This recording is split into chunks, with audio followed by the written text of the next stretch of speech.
Yo, yo, yo, yo. Good morning, good morning, good morning, good morning. Check, check, check. 1, 2. This thing on. Testing, testing. 1, 2.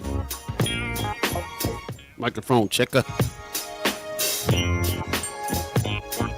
Hello. Hello. Is it me you're looking for?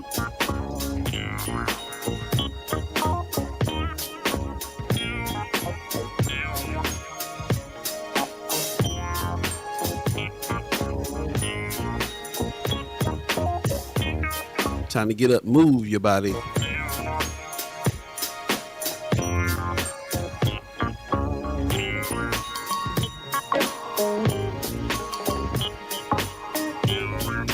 What up, what up, what up? First Sky Omaha Radio, First Sky Omaha in the morning. In the morning. Hey.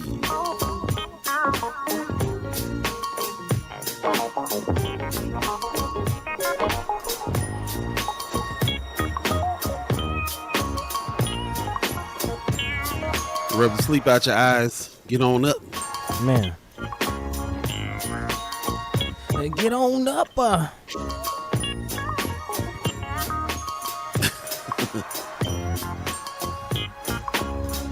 Shout out to the 630 crew. How was the mix? Fresh edition of First Sky Omaha in the morning. In the morning. Hey.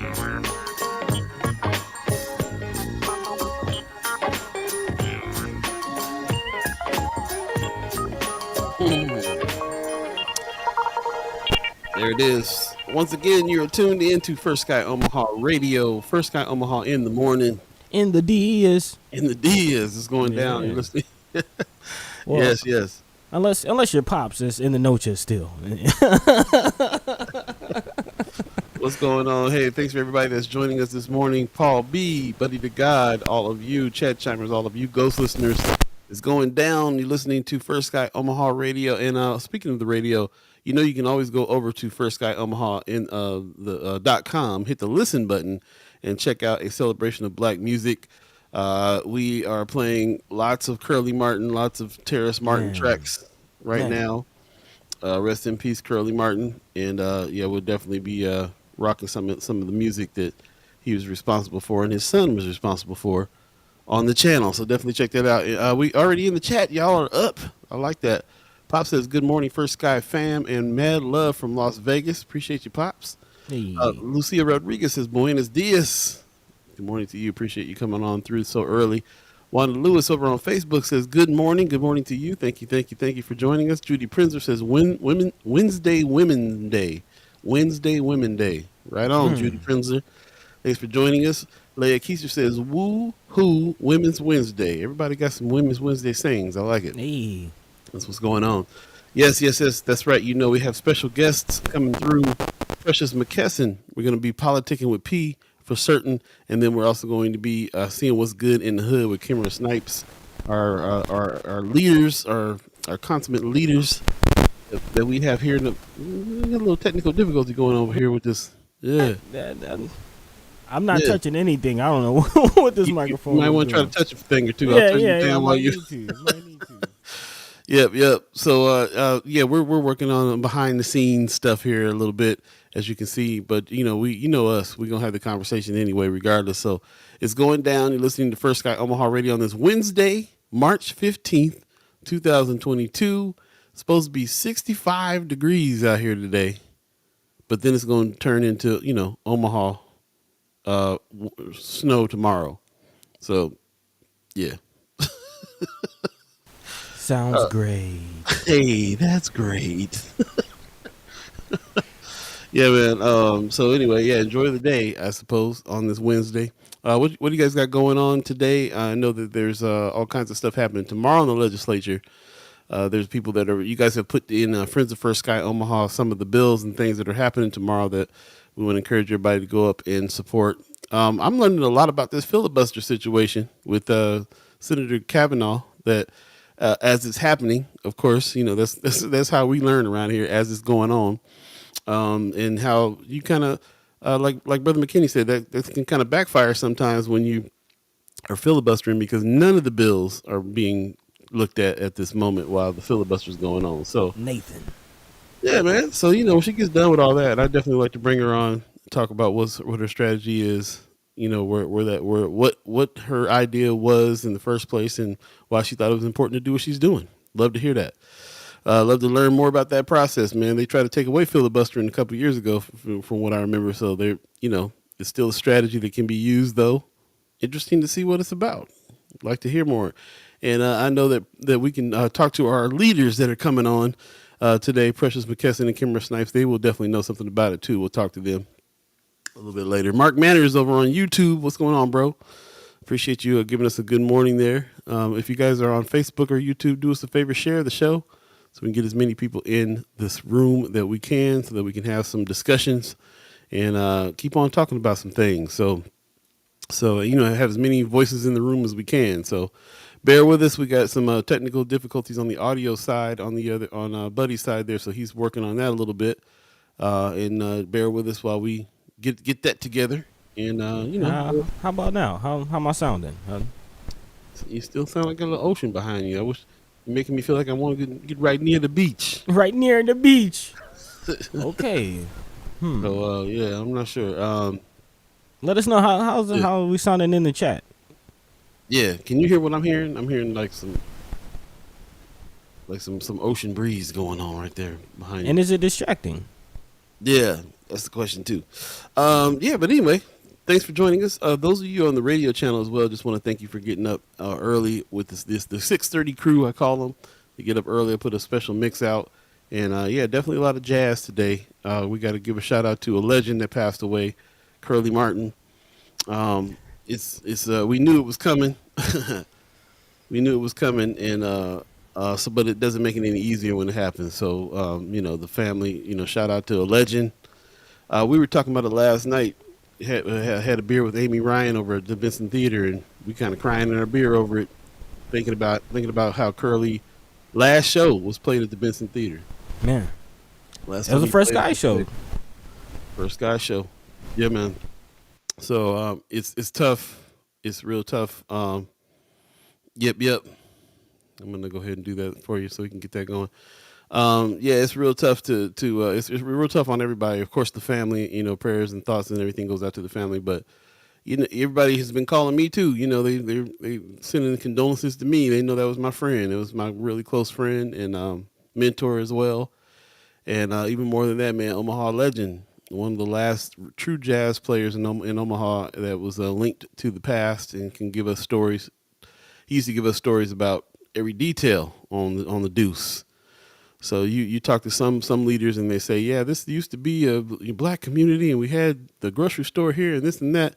And you talk to Curly and Curly would say, right past this building over here, that was Joe and he used to be a shoe shine kid and he blah, blah, blah. He got details on stuff. So I talked to him and recorded a lot of what he had to say as much as I could until he started getting too sick to talk to me about stuff. So, we don't have enough to really say that we have his own words on a lot of things, but I sat for many, many hours with him learning a lot of stories, hearing a lot about the deuce. So anyway, yeah, man, rest in peace, Curly Martin. Got to say that we've been kind of dealing with that here for the last couple of days, and prayers go out to Cynthia and the family.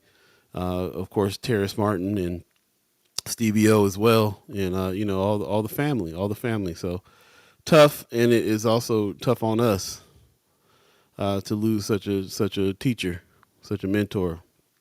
So I'll go ahead and put up a little picture of him doing his thing, man. Last show he played at the Benson Theater, and very proud of that. It was the Allen Showcase night, first Sky Omaha show at the Benson Theater. So you can't get better than that as far as the partnerships were concerned. And he was all about it, wanted to play there and loved it. And this is Terrace was there with him that night. Cynthia's wife played that night as well, sang, I should say.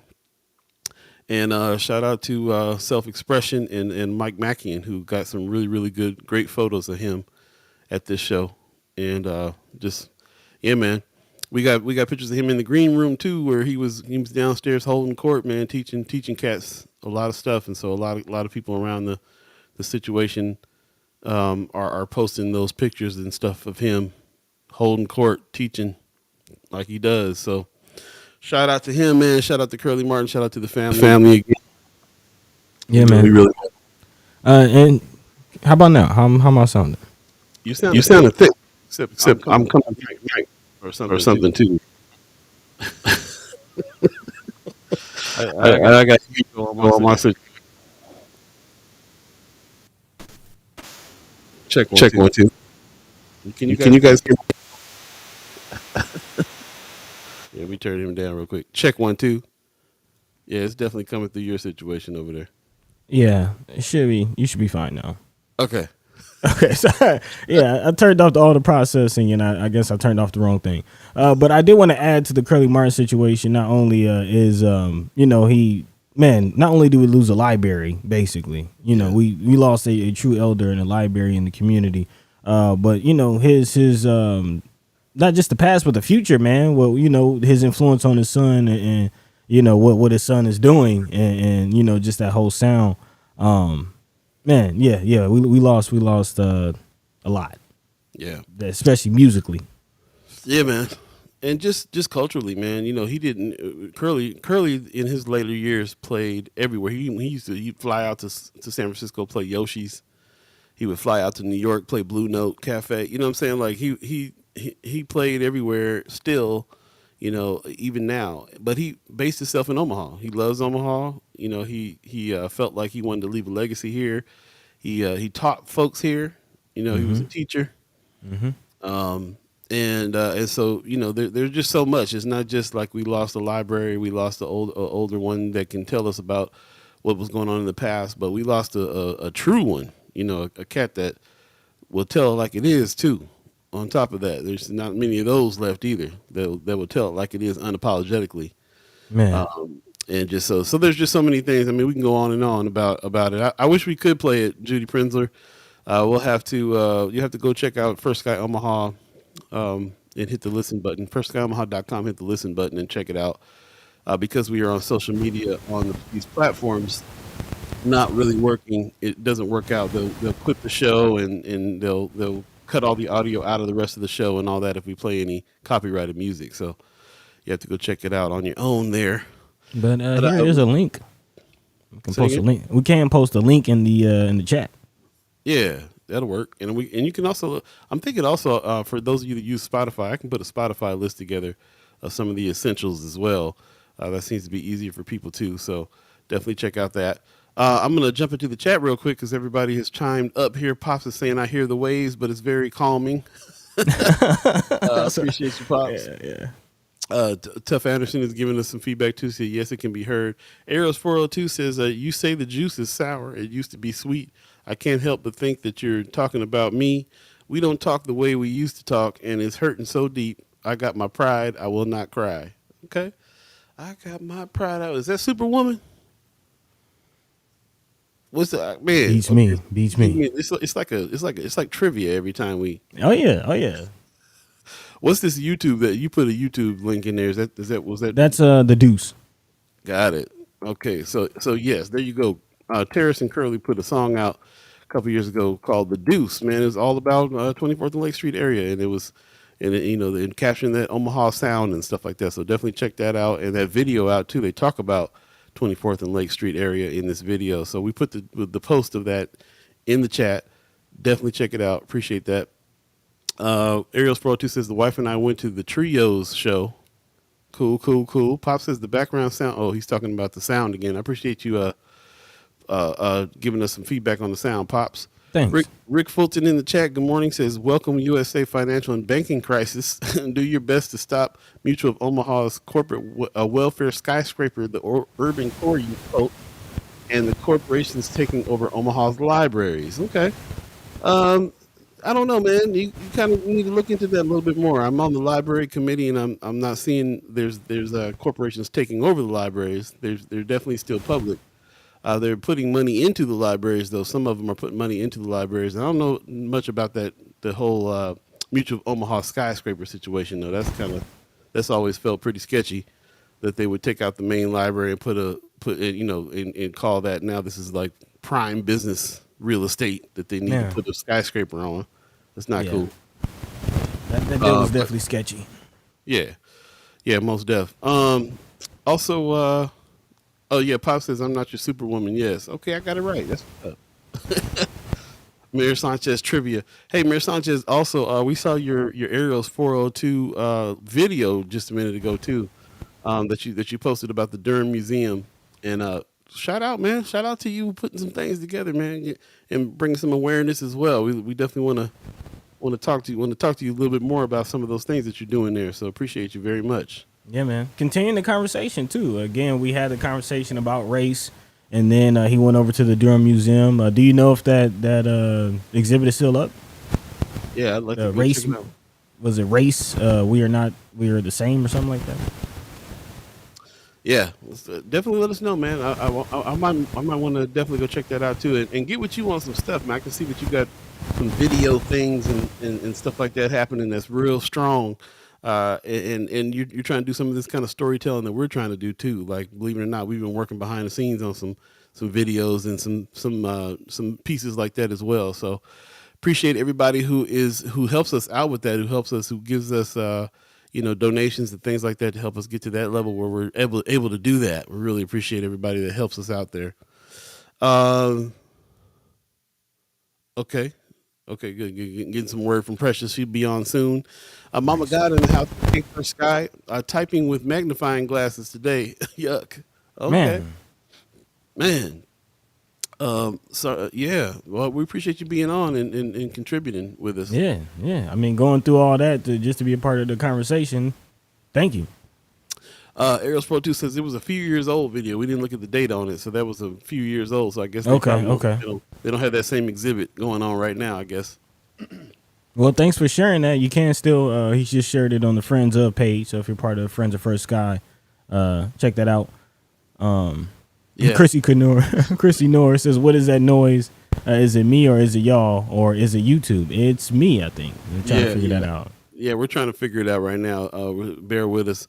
Appreciate you coming on and letting us know. We always are asking the chat chimers how we sound and what's going on. Let us know. So some behind the scenes things happening right here with the audio, and we're trying to get that fixed as we go. But we're going to continue it on because we will have some special guests on very soon. Precious already is telling me she's got a full day coming, so she's going to come on and do her thing and then jump back off and go about her day. So and I'm sure that Kimara is the same way, man. Kimara, she packs in a day. Packs in a day.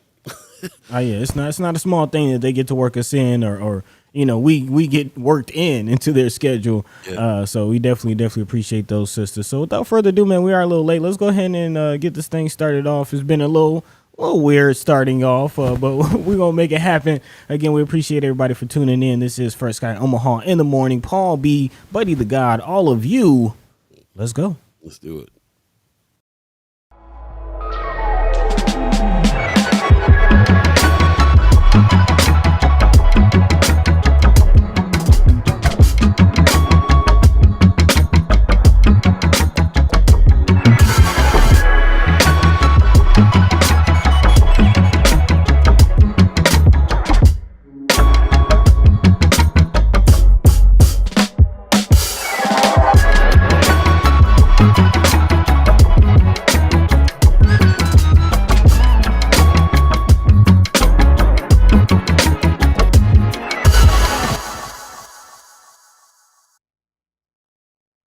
What up? Good morning.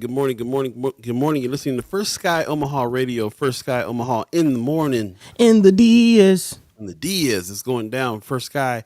Thanks for joining us, all the chat chimers, all the ghost listeners. I am Paul B.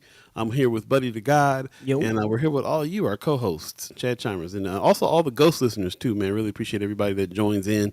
Tell a friend. Share the show so we can get as many voices in as we can and have some discussion about the topics. And let's go ahead and jump right into some of those topics. Buddy, what are the things we're going to be talking about today before the ladies get on?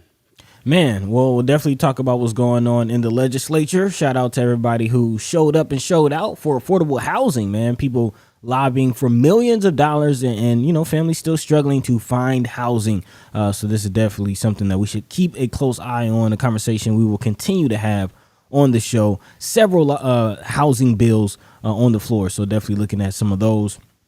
Also, continuing to follow what's going on, kind of follow the money, if you will. Big shout out to Princess Leia, as we like to call her, our partner from the Reader, who initially brought this to our attention as far as the TANF is called. That's Assistance for Needy Families. And apparently Nebraska is still sitting on millions and millions of dollars, as was originally reported by Leia. And now our friends over at Nebraska Examiner taking a look at what's going on with this situation. And apparently it's not just a Nebraska situation. Apparently across the nation, states are sitting on these types of funds. Again, needy families, federal block grants, funds that are supposed to go to families in need, and states are just sitting on them. So we'll definitely look at what's going on with that situation. Also, speaking of families, abortion still a heavy topic, not just in Nebraska, but across the nation. And some big news coming out of South Carolina. Apparently, 21 GOP lawmakers have gone to the extreme, proposing death penalties for women who have abortion. So again, we'll definitely talk about that and dive into, again, what Paul was talking about with Senator Michaela Cavanaugh's activity here in the state of Nebraska in regards to abortion. So definitely still a heavy topic. And then, of course, we'll be looking at what's going on with some other funds coming into the state, maybe some electric charging infrastructure. Again, we'll talk about that and more throughout the show. Of course, if there's things that we aren't talking about that you feel like we should, it's something that's on your heart, your mind, feel free to drop that into the chat. Let your mind be free. Let your voice be heard. Yep. Chime in. Let us know what's going on. Yeah, that's important. Let us know what's going on, and we'll try to respond and, have that conversation. Also, go ahead. Also, we just want to let you know the noise that you're hearing is coming from us. We are trying to fix some audio issues that we got going on here. So don't think it's you. It's us, and bear with us as we push through it. And if it gets too bad, then we'll definitely figure out how to restart or whatever we got to do to make it right. But just try to ignore it as much as you can in the meantime, and we'll get it rolling.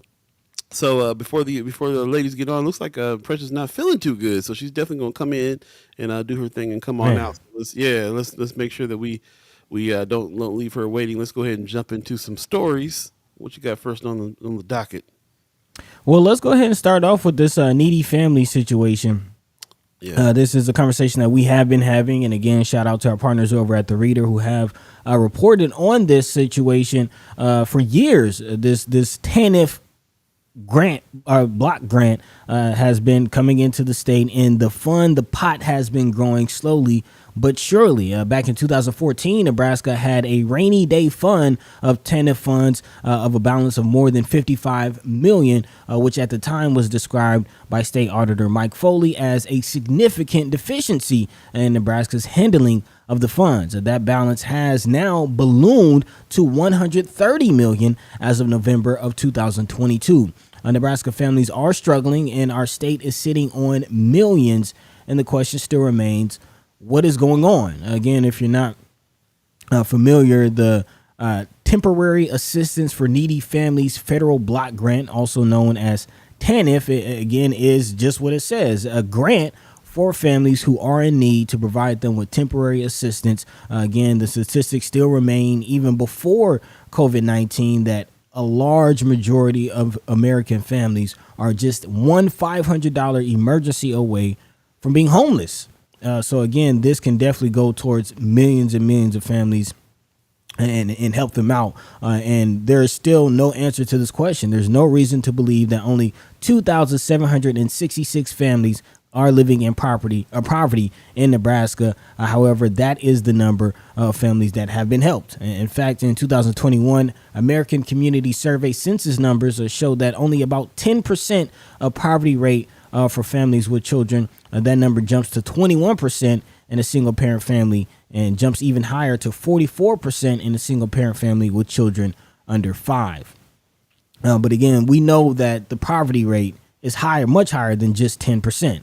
The low number of families receiving ADC is due to various state and federal policies, which result in very few families actually being eligible to receive assistance through the program, i.e. the red tape, or as we like to call it, the hoops that they ask you to jump through, effectively is disqualifying a lot of families. There is an interim hearing held by the legislature's Health and Human Services Committee that took place last fall. And there's an article again in the Reader if you'd like to check that out. Both addressed how misguided policy making at the state level has made cash assistance unavailable to families in poverty, and when those families are working and trying to become economically independent, they still fall short of the requirements to receive assistance. First among those policies, of course, is the eligibility standard, which is so low that a family has not only to be in poverty, but in deep poverty. It's not enough just to be struggling. You have to be practically drowning to get assistance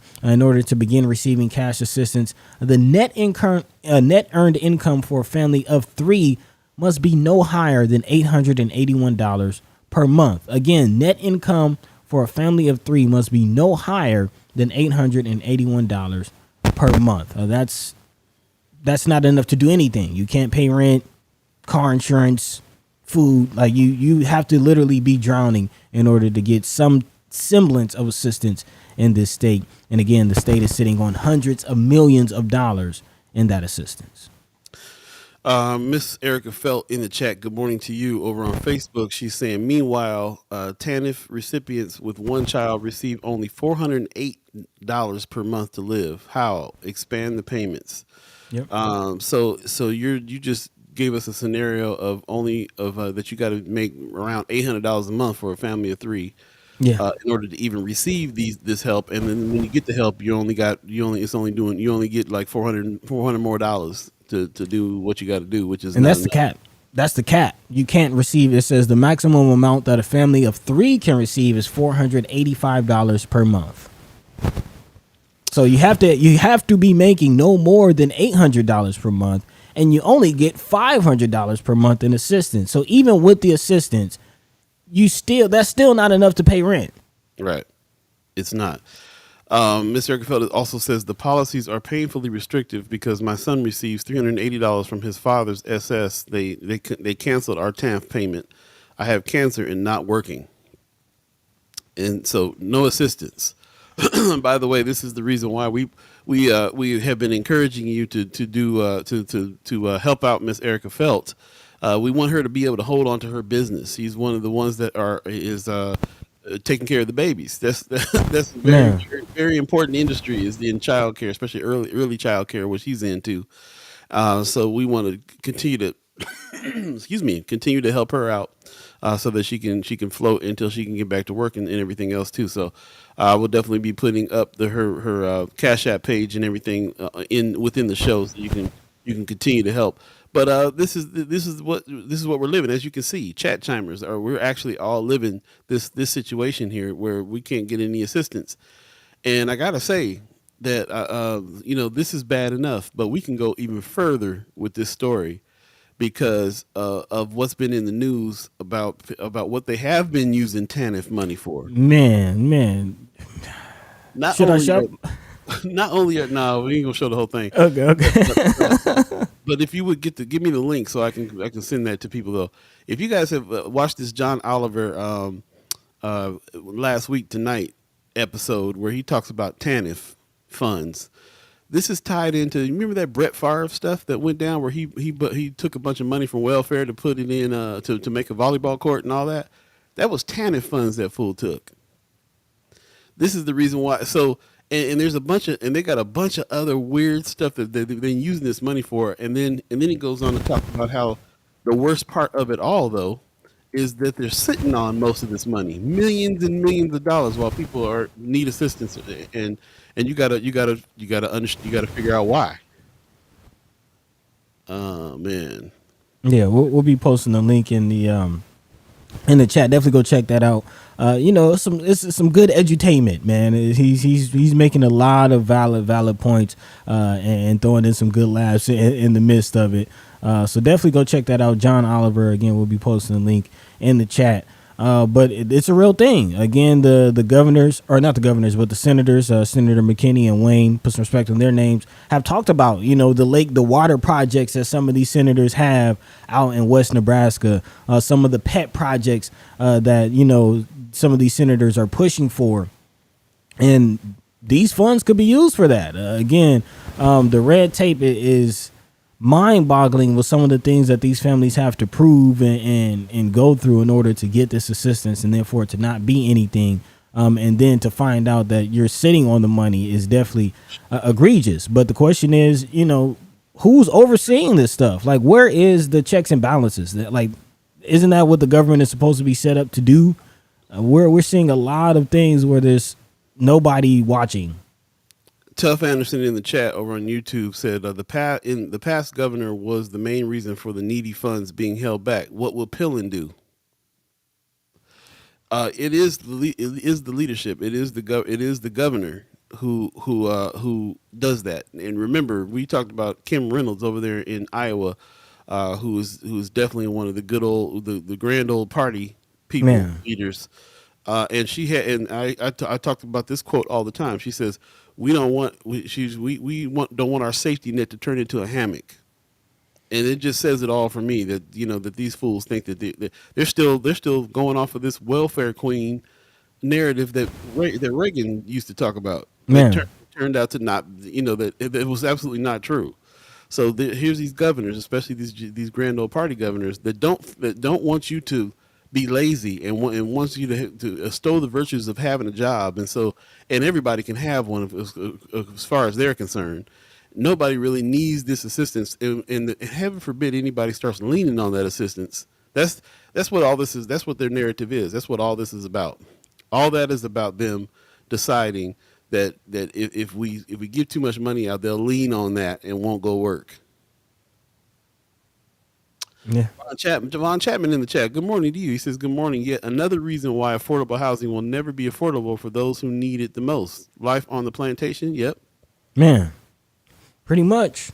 And the economy's getting worse because they're not raising wages. Again, like, that's just the as far as the whole TANF situation and having to make only $800 in order to get $500, which even you add all that up is still not enough to pay rent, let alone food, childcare, because you got to work. It's just not, the math isn't mathing. Like, how do you live in society nowadays? It's interesting how John Oliver put it, because he talked about all the weird stuff that they were spending that money on that isn't families that need it. Like I said, Brett Favre stealing a bunch of money, getting caught stealing it, getting caught, like asking questions. Is anybody gonna know we took this money and stuff like that? Yeah. He knew it was wrong. $1 Million Man Ted DiBiase got caught up in it too, man. You remember wrestling legend Ted DiBiase apparently got paid to create some Bible app that was never created.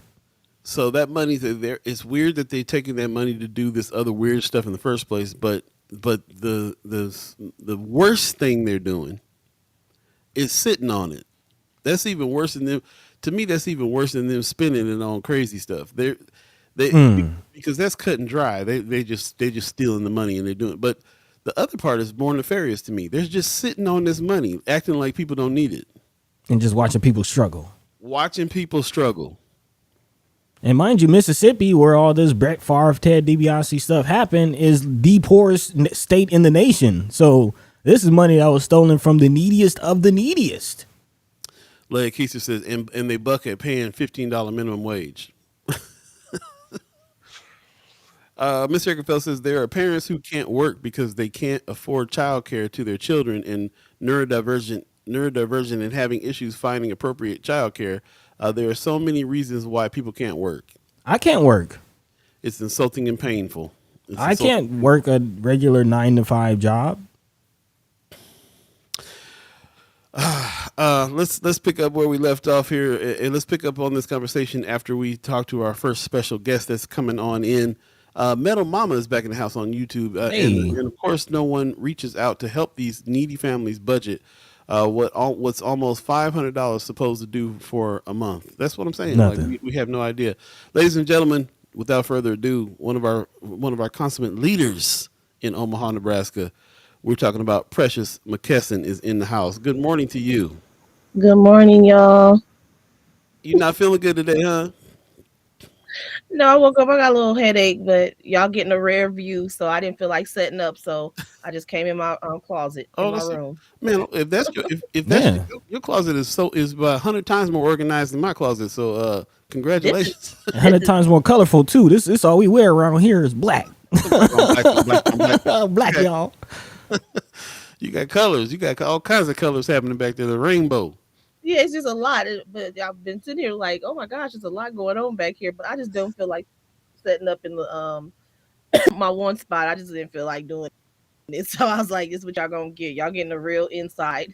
Hey, we don't. Hey, As long as you here, it doesn't matter where you sitting. We appreciate you we coming on. appreciate you. You can be in the closet or near the beach. We don't care. It's all right. It's all That's right. that's right. She did hit us near a beach one time flexing. I remember that. I remember Yeah, that. yeah, it's all right.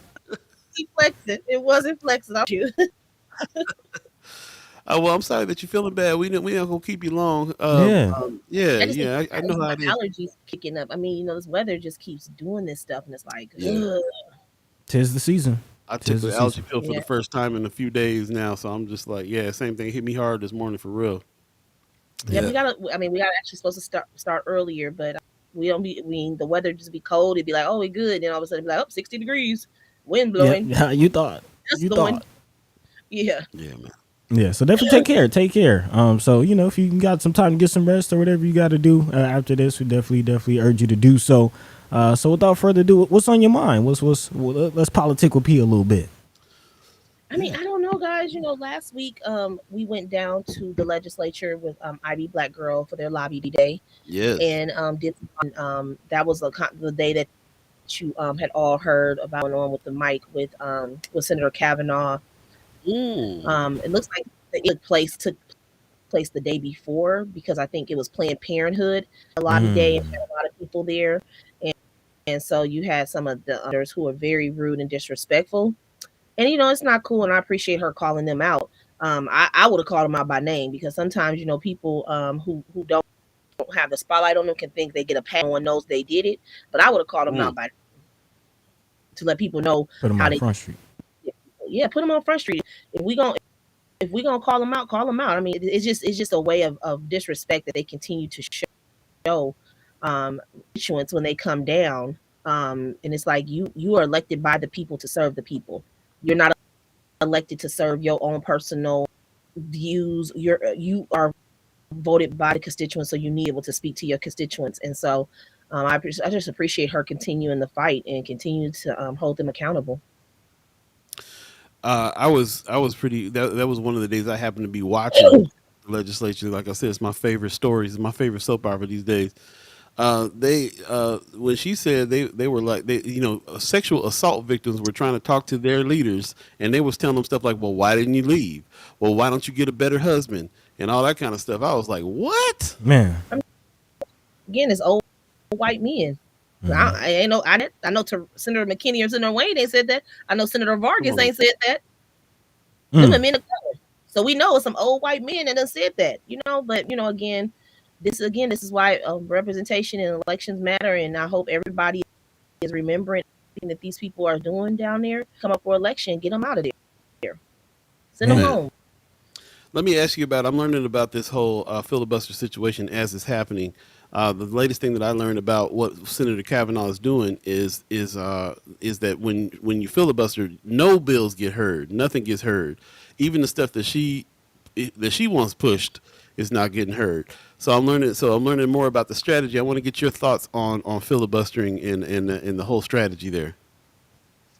I mean, this is my personal opinion, and again, these are the views of Precious McKesson, not of anybody that is affiliated with my job and what I do for a living. I mean, I see what she's doing. I do see what she's doing. I appreciate everything that she's doing, but I also think about the bills that are not being heard, that are impacting other communities also. But I get we have to continue the fight, and and I see what she's doing. But I just hope and pray that we. Do I think they're going to come on? Do I think they're going to pull that bill? No, Mm. because they know they may have enough votes to pass it. So, I mean, I see her strategy. I do. But then on the other hand, I also see that there's bills that aren't being talked about, especially like 1024. All these different bills that are impacting Black and Brown communities. that now are kind of held up until we figure out what's going to happen with what's going on. But that's just my personal views, because again, we can we fight. We're fighting for a good, and I appreciate the fight, but we have other communities that are going to suffer also. So it's like we got to figure this out. But again, this is why we need to elect representation. Again, I appreciate everything that Senator Michaela Cavanaugh is doing. She is standing up for what she feels is right, and how her passionate for the people that she is protecting. And I can just commend her. I commend her for that. I mean, she's doing a hell of a job, and she's doing more than what some people would have ever done in that legislature. And again, this is why I feel we need to look at 2024 when we're electing people. We need to get representation. Again, there is a lot of issues that I feel, honestly, and I said it publicly. There are a lot of issues that are impacting Black and brown communities, especially Black women, and we have no representation down there to talk about these issues that are impacting us. And I mean, I'm a steward of our word coming from us about the impacts and the lived experiences that we had. Right. Yeah, I'm glad. Miss Erica Felt is saying in the chat, like you said, we need Black women elected. That's what's up. Yeah, and I'm glad we're all on the same page as far as the election. I was just going to go there. I'm glad you mentioned it as far as 2024, because we started with the Biden, the presidential election, the last presidential election, as far as First Sky Omaha, our civic engagement, and ballot or the bullet, speaking on the vote, and now we're speaking of once the vote is put in, the legislation, and now we're coming right back around to the vote. So we've kind of been building the plane as we're flying. Now's a good opportunity. Now let's look ahead. Now we got a better idea of how to navigate through all of this. Let's look ahead. And we're seeing some things on the horizon. Of course, we talked about it, and definitely as a Democratic leader, I want to hear you as far as the GOP. There's a report that the GOP is calling, I think in Florida, calling for the Democratic Party to be eliminated because of their history with slavery. We see what the GOP is doing in South Carolina. Just kind of what are some of the things in the political landscape that we should prepare for in 2024? What is the presidential election? You feel like looking at it what was kind of the forecast for next year? I feel like it's going to be a big election.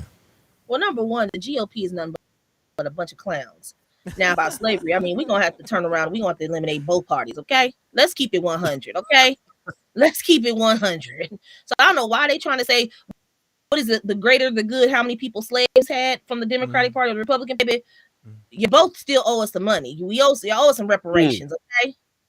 Okay. Look, I don't care what nobody. And reparations start with, go ahead if you want to just cancel all Black folks' loans, and I think we will call it even with the ones who went to school. I don't know. But that's, we need that's more just me being that. funny, right? We'll start there. We'll start there. Right now.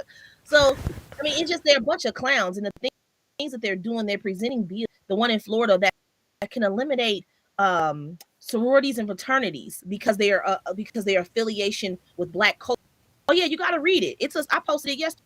I didn't hear that one. It's some a bill. Look up just Google it. Cultural fraternities and sororities, Rick DeSantis. Just put that in, and it should pop up. But there's a story out there about the bills that his bills that will basically remove these organ campus based on culture or African American history.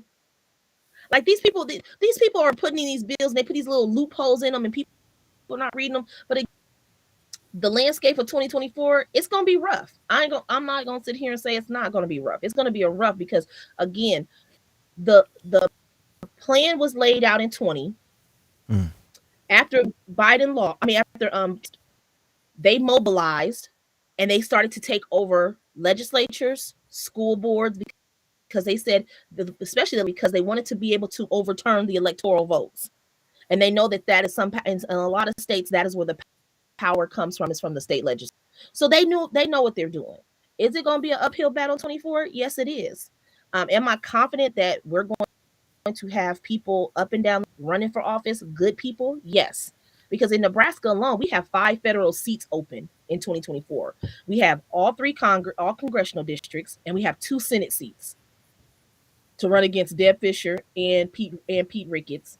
and then you have a slew of legislative seats. You have a lot that's at stake. And I think the where we started at, especially when y'all start with the ballot blue, and I say we because we was all a part of that conversation leading up to it. I think we have gotten everybody so engaged that I think now people should be screaming from the rooftops, making sure people vote. And again, I don't care who you vote for. I don't care. I'm not telling you you need to vote for a particular person. You need to make sure you are doing your due diligence and researching every single candidate. Make sure that candidate aligns with your values. And then sometimes there's people that say, "Oh, well, Biden doesn't align with my values." Okay, I understand that. Does Trump align with your values? Like it's hard. It's going to be hard. But these candidates and these elected officials, they're going to have to really come out and really talk about the issues. And that's the thing too. We got to stop talking about, so when you're talking to certain communities, talk about the issues that are impacting, because there is no other there is communities that you're talking to that some of the things don't even impact them, that is not a priority for them. My priority may not be the same for somebody's priority in West Omaha. You know, that's not going to be my priority. And so we got to make sure that when you're talking to those different constituencies, talking about the messaging has to be on, and you have to be talking about issues that are impacting them. And I'm that willy-nilly stuff. So I got hit with that last night. I was no, this morning, as a matter of fact, I heard on the news this morning before the show about where Trump was and what Trump was doing, because he's rallying. There's a couple other people that are. I think DeSantis is rallying too, and he hasn't exactly said he was going to run yet, but he just happens to be on a book tour right now, telling everybody, "I'm still thinking about it," which is a strategy of the strategy. So, and so and it was hitting me right now. It was like, what's hitting me about it is that this is 2023. Yeah. 2024 about to come up on us real quick, and that means Trump might be a president again. They're already rallying, bro. So that led me to my question: who we looking at? What we doing? That's my question. What we doing? What president? Because Oh, I mean, I haven't. Look here, I don't make that much money to be talking about who running for president. That ain't my here's what I'm saying. Here's what I'm saying. I know DeSantis is going to run. I know Trump is running. I can't name a Democratic leader that's running right now. Oh, because number one, the thing is that I think it's more of getting things together, and it's this is the thing. This is my personal opinion again. This is a conversation I've had with friends. It's hard to just come out the bat, especially with so much going on right now, and just say, "Oh, I want to run for president," because now this is what they'll do. Everything that Biden does, it'll just be because he's running for president, but not because he's really genuinely caring about the people. So you have to be very strategic on because again, you still have a country to run. You still got to run the country because you're still the current president. So it'll be a matter of time when we'll hear some announcements. I think just people just getting in place to make sure you have your team solid. But that's what I'm saying. I'm not talking about Biden making any announcements. I'm talking about, remember back in the day when everybody was like, "Who's this? Who's Barack Obama? Who's it?" He's a senator here talking about, and there was rumblings years before he ran. Where's the rumblings at now? Well, it's different when you have a Democratic leader already in place who's going to run against the current incumbent. Oh, got you. So when you heard that, we didn't have a Democratic person. I mean, you heard between it was Hillary and Barack. You heard of this new guy. He's running on hope, and that's what he was doing. And so because you have a Democratic president, it's a little bit like, oh, don't go against the incumbent. Who gonna challenge Uncle Joe? Like, he controls the National Party now. He's the leader of the National Party. So sense. Yeah. We're just sitting and waiting. Honestly, we're honestly just sitting and waiting. But they can do their on their presidential part, but we ain't waiting for the other one. So we're heavily recruiting for Congress. We're heavily recruiting for the Senate.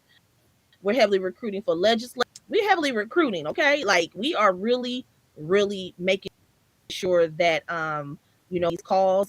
There's a group of us that meet and talk about different candidates. And I'll be on that call because I can turn around and say, hey,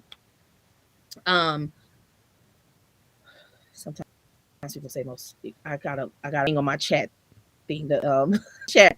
But yeah, just keep going. Just keep going. yeah, we meet, and when we meet with each other, we talk about different candidates and who are quality candidates, and vetting them, and making sure that there's no blanks on the ballot in 2024.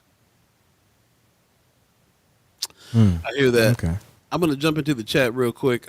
Miss Erica Felt a little earlier said, we like you said, we need black women elected. I'm going to repeat that one. Also, Vicky Young says good morning, first of all, with some sunshine. Then she says representation is key. Very, very, very true. Rick Fulton is saying the Nebraska Taxpayers for Freedom organization has a petition online to stop the streetcar, has over 2,000 signatures. We'll jump into some streetcar news here pretty soon too. And also, I wanted everybody to talk to Senator Wayne when he comes on Friday, because he's the one that introduced this notion to bring the streetcar into North Omaha. And people are not really understanding that's who is behind that one. So we'll talk about it coming up. Amy Huffless gives us a good morning. Marianne Williams says, need a black woman running to replace Wayne. Any news, P? Look at that smile. You know something. You know something. I will just say, Miss Marianne, there will be several Democrats most likely in that race. And I don't care. I'll just say it. I have not made a decision yet. I will not make any decisions early summer on what my next political career, my political journey is. But I'll just say it's not out the question. Early summer as in spring? Huh? Early summer. I said early summer as in spring? You gonna tell us? Early summer as in June. All right. Von Chapman says the undeclared civil war is upon us and we're losing. The undeclared. I like the undeclared civil war. Interesting. Real quick, I do want to make a comment to what Brother Von Chapman just said, because that's the reason I kind of asked you that question, Precious, as far as what we're doing for 2024. What is the landscape looking like? Because we definitely need to be thinking ahead, and even now, if I hear you correctly, it seems like, in comparison to the Grand Old Party, we're behind the ball, because you said there was a plan put out in 2020. And they've been kind of running that, and it's running into 2024. Does that make sense? Yeah, they really after Trump lost, they really started to mobilize, because they feel like, oh my gosh. And then in 2022 they came, and they was able to take over the Congress. We've seen a lot of change, but it's only because they're running on this narrative of not running on anything that's factual. They're running on a narrative of lies and a narrative of fears. And a lot of the fears that they're running on is basically that are basically like removing history. They want to remove Black history. They want to remove the LGBT community from history. They want to they're attacking trans and youth. They're attacking everything. They're attacking, and that's the sad part, is that these people are attacking kids. And these are the same, and and I'm gonna be honest with you, kids are part of these communities. Oh yeah, definitely. How you got some of your grandkids, and y'all here? But again, look here, I ain't gonna get started with these.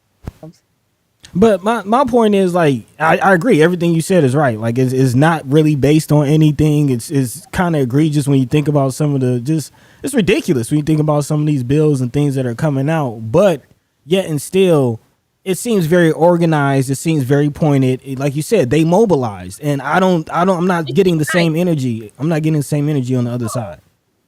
And we playing nice with them. That's what I'm saying. Like, they have a whole script. They mobilize. We're seeing what's happening, and with the education conversation, it's like this is going somewhere. This is not just them reacting. This is a plan. Where's the counter plan?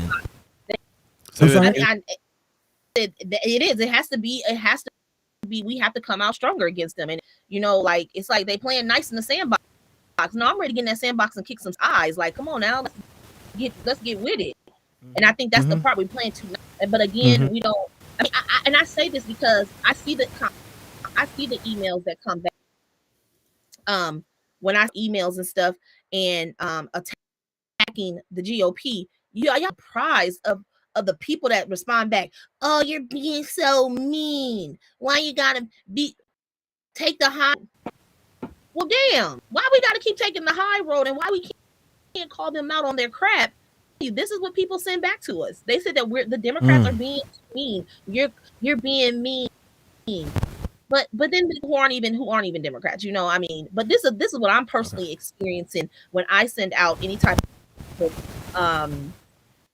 attacking or calling out the Republicans or the GOP on their BS. You know, people get offended. They be like, "Oh, you need to know about the issue. Stop attacking them." Da da da da. And I'm like, these are the issues. This is why we are talking about it, because my thing is, there's no reason why Deb Fisher and Ricketts are like dressed up. One looked like a Girl Scout. One looked like he found somebody big old cowboy hat. I don't know where he found that hat, you know. But anyways, they was out the borders dressed up. I don't get it, but we got a lot. I'm not gonna say sugar. We got a lot of work to do. We do.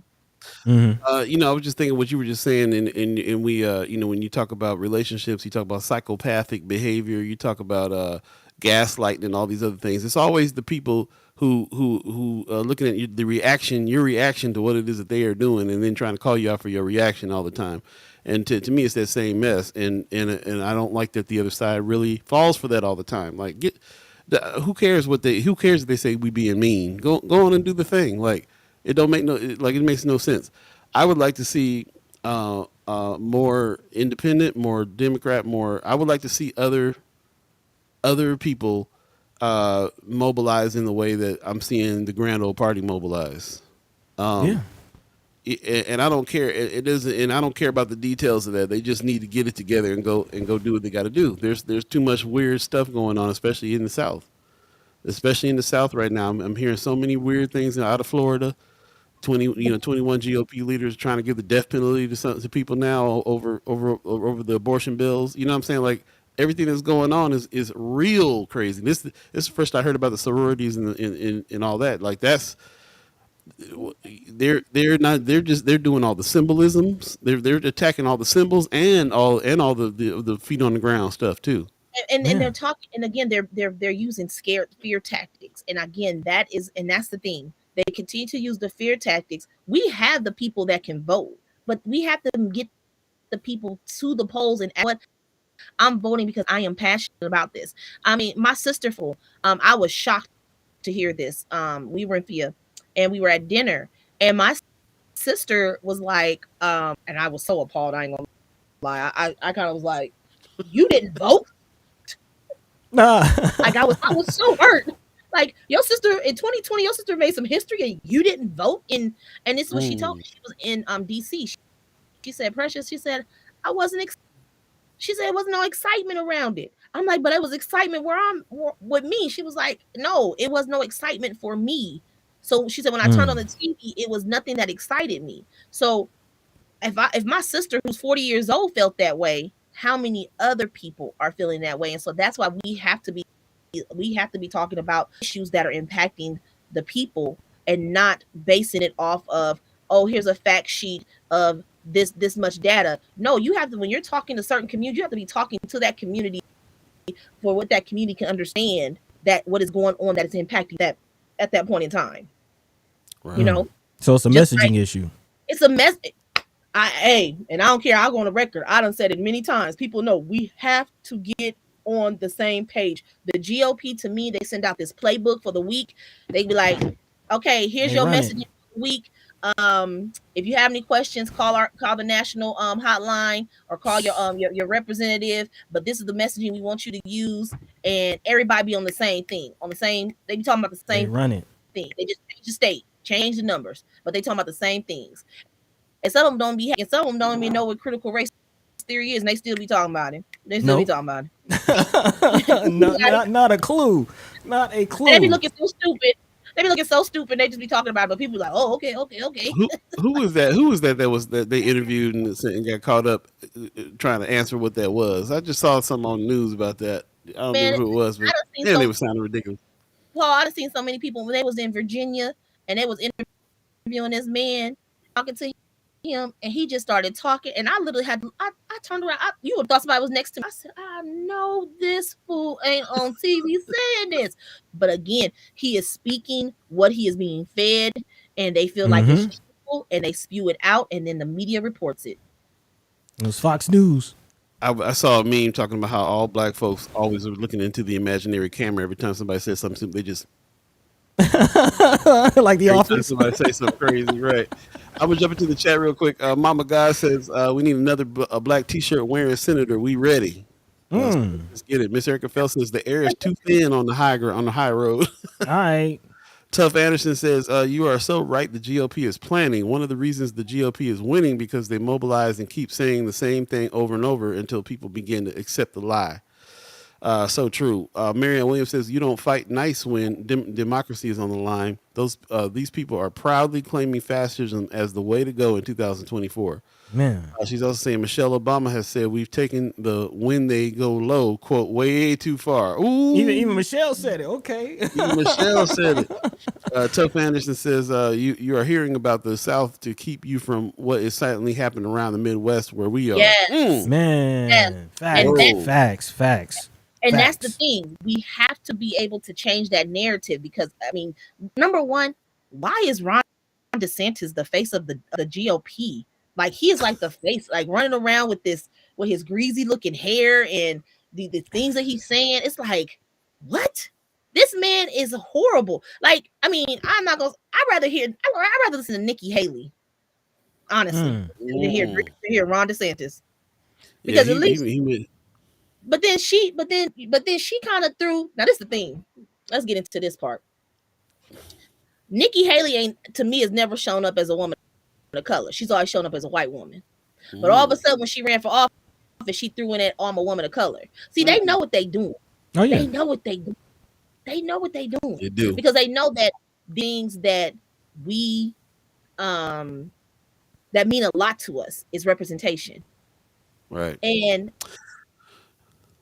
we know what we're doing too. And now a lot of the people that are giving us compliments about what we're doing over here on this show is making sense to me now, because what we're talking about, getting like-minded folks together and getting a plan, and we're trying to also make things exciting, and we're also excited ourselves about what's going on because we're in that learning process.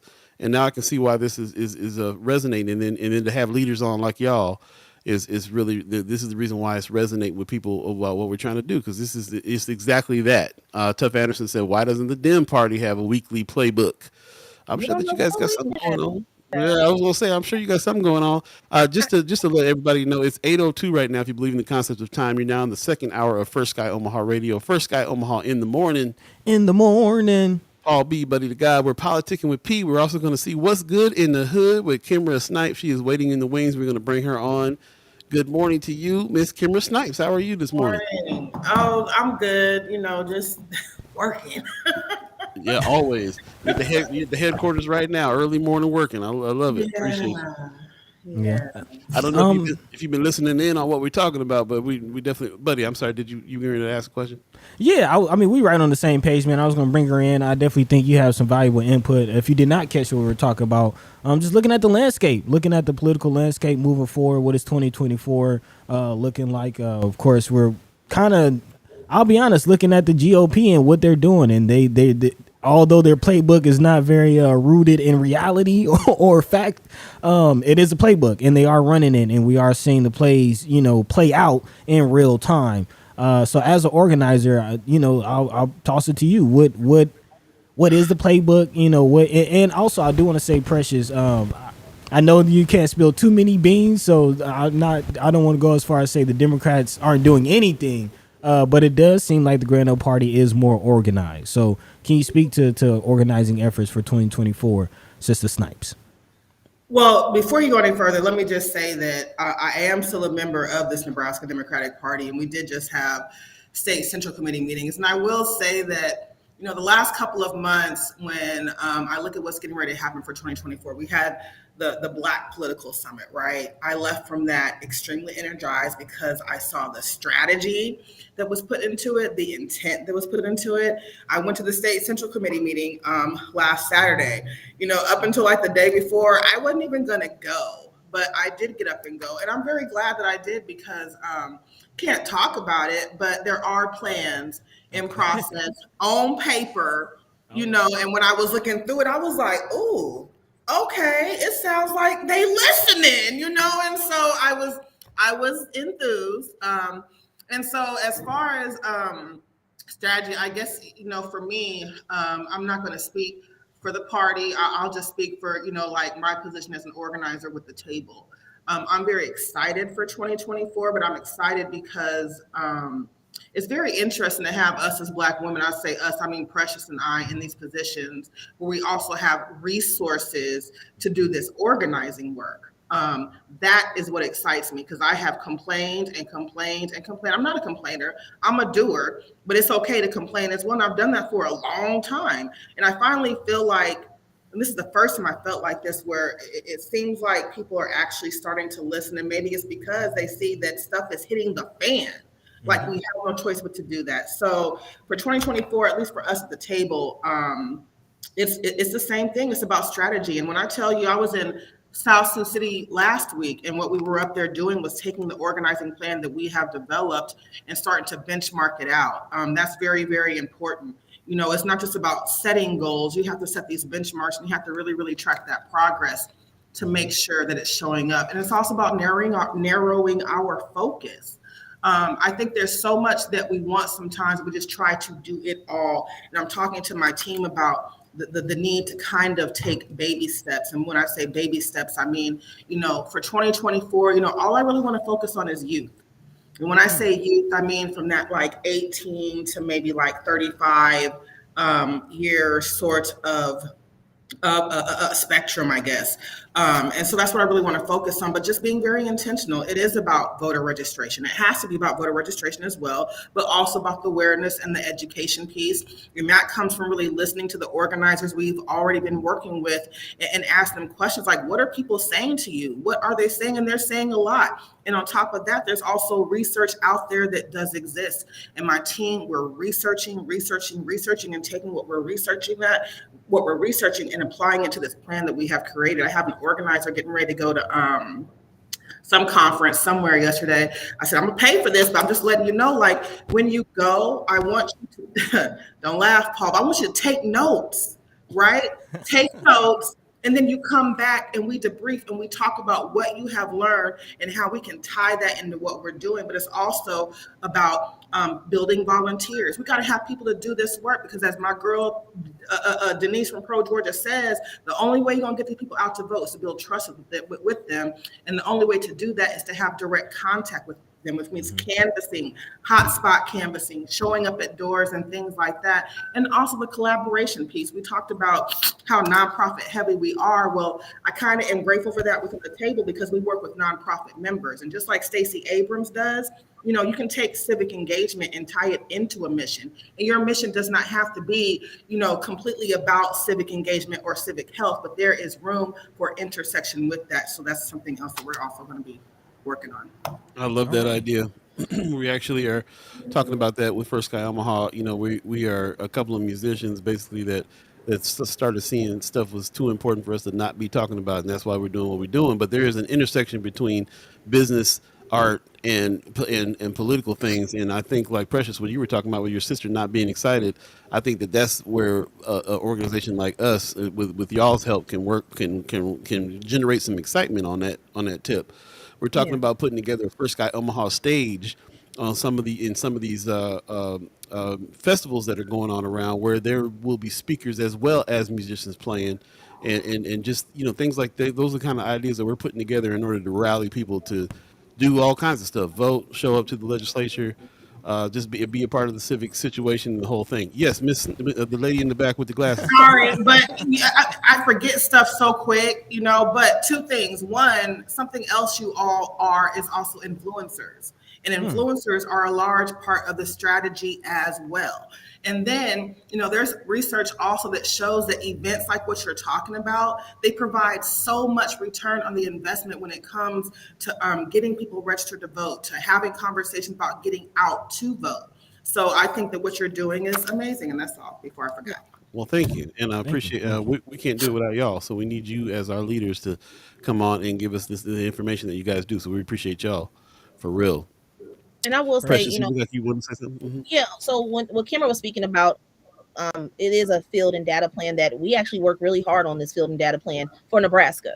I mean, we do a lot of data with different organizations that who collect the data. I mean, and it's normally it's really stressful because you're actually like, sometimes you have to have the hard conversations. Like, this didn't work in 2020. Y'all need to scratch that off the plan. Like, that ain't working. This is what we need to. So when we presented that to the State Central Committee members, we did not get any pushback. I was like, okay, this is where we're going. But again, it takes investments. And it's like, and then we know sometimes don't get all the money from the national party. We have to make sure that we are doing things that we can still, be able to make an impact and make some changes. And then also myself, is me being a part of different groups nationally, not just from the Democrats, but sitting in rooms where Black women are mobilizing and talking from different states, where you're able to be on the calls with the congresswoman who was just in Virginia, the first Black congresswoman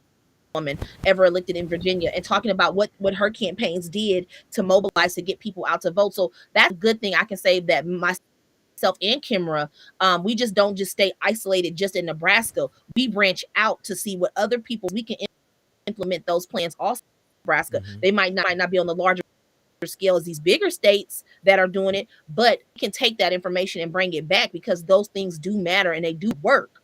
And so that's something that I can honestly say that I get excited about, being in different groups and seeing what everybody else is doing. But again, we have a plan. We do have to talk about the issues. That's just my personal opinion. We need to make sure that we are talking about those issues that are impacting those communities, excited about the election. We have to get people. That's the only way people gonna vote, if they get excited. If they're not excited, I'm voting. Check this out. Tough Anderson in the chat on YouTube says GOP is pushing Haley because if something happens to Biden, a Black woman, Harris, would become the leader. GOP is saying 2024 will be the year of women, and we, the GOP, are prepared. What do you have to say about the GOP saying that? Same party that's pushing this abortion stuff, you mean? You say the that same again? people the same party that want to kill who want to push remove abortion, Death penalty. The same people who want to let me stop. That's just them, in my opinion, Precious. That's just them, like, doing what they do. Like, when I see something like that, I think that, if something might happen to Biden, something might, right? And so I think that's just them preparing for that. You know what I'm saying? I say stuff like that, let's not even to be worried about. Let's worry about these plans and these strategies, right? And implement those. And unfortunately, I don't have a lot of power in what happens with plans at the national level, but what happens in Nebraska, we have some authority with that. And so that has to be my focus. That's another reason why, like, in the morning, just for my own self-care, like, for real, like, I didn't listen to y'all this morning because I'm like, I'm gonna listen to this. My heart gonna start racing because they talking about stuff and I have to slow it down. Like, what is happening out here? It is so scary. I mean, it is scary, y'all. They out here in other states talking about, bringing back hanging trees and firing squads and all these different things. And this is real stuff that's happening, and laws that are being introduced and possibly passed. Like, I don't have time to worry about the Republicans talking about whatever it is they talking about. It's real life stuff happening here right now. And it's scary as hell. Been going down to Lincoln, like I said, almost every week. And getting in front of those senators is an experience. And I'm telling you, it will shift your whole thought process. If you were interested in being involved in politics, go into some of these rooms. It will shift your thought process. We got to get more people to be raising hell down these places. It's just ridiculous. Last week, I had so many senators ask me this, and it was so funny because I am a teacher. Like, I literally was like, I'm not going down there because of the hate, and then I just know, like, it's just, I work down there, so I saw it firsthand how they get down, and so when I went down there last week, it was like some people talk, are you here? I said, no, and I had to laugh. I said, "Oh, they don't got they trying to go get their playbook if somebody can start questioning them, And I was like, no, I'm not here to testify. Well, why are you here? I come to support, But these are the things. These are the things that we have to get. Kimara hit the nail on the head. Like, these bills are being introduced. You cannot worry about what they're doing because, again, across the United States, they are passing bills that impact, like, that is some really truly some hatred bills. Crazy stuff. Really, like going, it's just hateful what they're introducing. Well, I'm interested in what one of the chat chimers said a little earlier about the stuff that we're looking at down south, because that is what I've been tripping on, is all the scary stuff that's been happening down south. And it's a distraction of what's happening here, and that statement is sticking with me right now. I'd like to find out what crazy things are going on in the Midwest as well, and that's where I'm going to shift my focus on looking, because that crazy stuff, you can get caught up with the fear on that. And then that'll blind you from what else is going on. So I'm definitely going to try to dig more into whatever scary stuff is happening around here, first of all. Also, I wanted to jump into the chat real quick. Rick Fulton said halfway through this Nebraska legislation session. Oh, wait a minute. That's not the one. I was looking at Blackity Black. Good morning to you over there on YouTube. Good morning. Voting registration is important. My 20-year-old had no interest in voting, but I made him. He wanted to know what was going to change. Can we focus on telling the benefits of the vote? We just say vote, but why? So I like that idea a lot. Also, while we're at it, Amy Huffles in the chat, good morning, says, we keep talking about we have a plan that we will roll out, but it's behind closed doors. Can we have a strategy for this present time and talking points the community can pull from? Very good question. I think that Precious kind of, she said issues, right? And there is such thing as issue organizing. I think that's one way to raise the interest level of people. Going and talking to people and saying, hey, you need to go vote is not a strategy. It's just not. And if anything, it's almost shaming the person who isn't voting, which is also not a strategy. And so I go back to neighborhood associations and also issues. I told y'all about that book, Direct Action Organizing.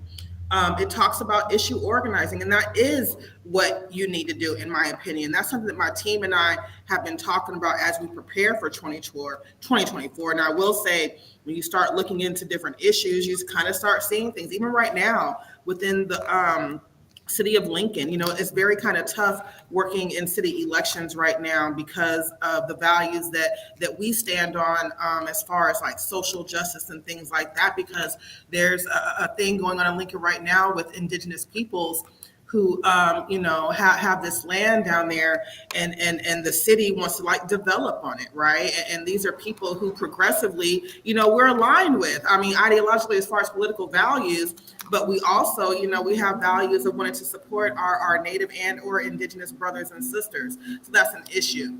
Now, I think it's something that could also like raise the interest of people. I would love to get the feedback from Preston's group. When we had the Black Political Summit, there was a breakout group that was strictly focused on youth. I would love to get that information that was on it, but Preston is creating a task force from that, and he is inviting people to sit on it. So if you have thoughts, if you have ideas, I encourage you to do that. I mean, to get into the Democratic Party plan, you kind of need to be a Democrat, right? Coming serving on the SEC and things like that, and I get it, especially when you're fighting a Republican Party in the state of Nebraska. I get the kind of secrecy, right? But there are other options as well outside of just joining the Democratic Party, which you can do, right? There are also these nonprofits that we're working with, which are nonpartisan, which allow you to go into some different doors as well. And I imagine if you just reach out to any of us, we're willing to sit down and talk with you about things that can be done and strategy that can be implemented as well. And Amy, you already know I'm down to have a conversation. So. Mm-hmm. Yes, the lady with the orange colored hair. I agree completely. Like there's tons of seats available on the SCC. I will just say that you do have to be a registered Democrat. You will be vetted. Because I'm not playing with the trolls trying to say, oh, I want to know the plan, and then to come in and really not really what the plan, whatever. That part. Lastly, I have, like Kimmer said, no problem with sitting down talking about the field plan and what we're doing. But my thing is, and I'll say this, and I say this with all respect, it's a lot of critics who always say, well, the Democrats, and I ask myself, well, what are you doing to make the Democratic Party better? I challenge you. What are you doing to get people out to vote and getting to make change? You can always be a critic, but what are your action items that you're doing to ensure that we are going into a place and making change in our communities? It's easy Yeah. to be a critic, but actually it's easy to be a critic, but it's much easier to actually fighter and be a person who actually get out there and actually get out there and be on the front lines. And it's hard being on the front lines. It's hard as a on the front lines because again, the Black woman is the most least protected, but we the least protected, but the most valuable when it comes to voting. It kind of it don't make sense, but they need us in order to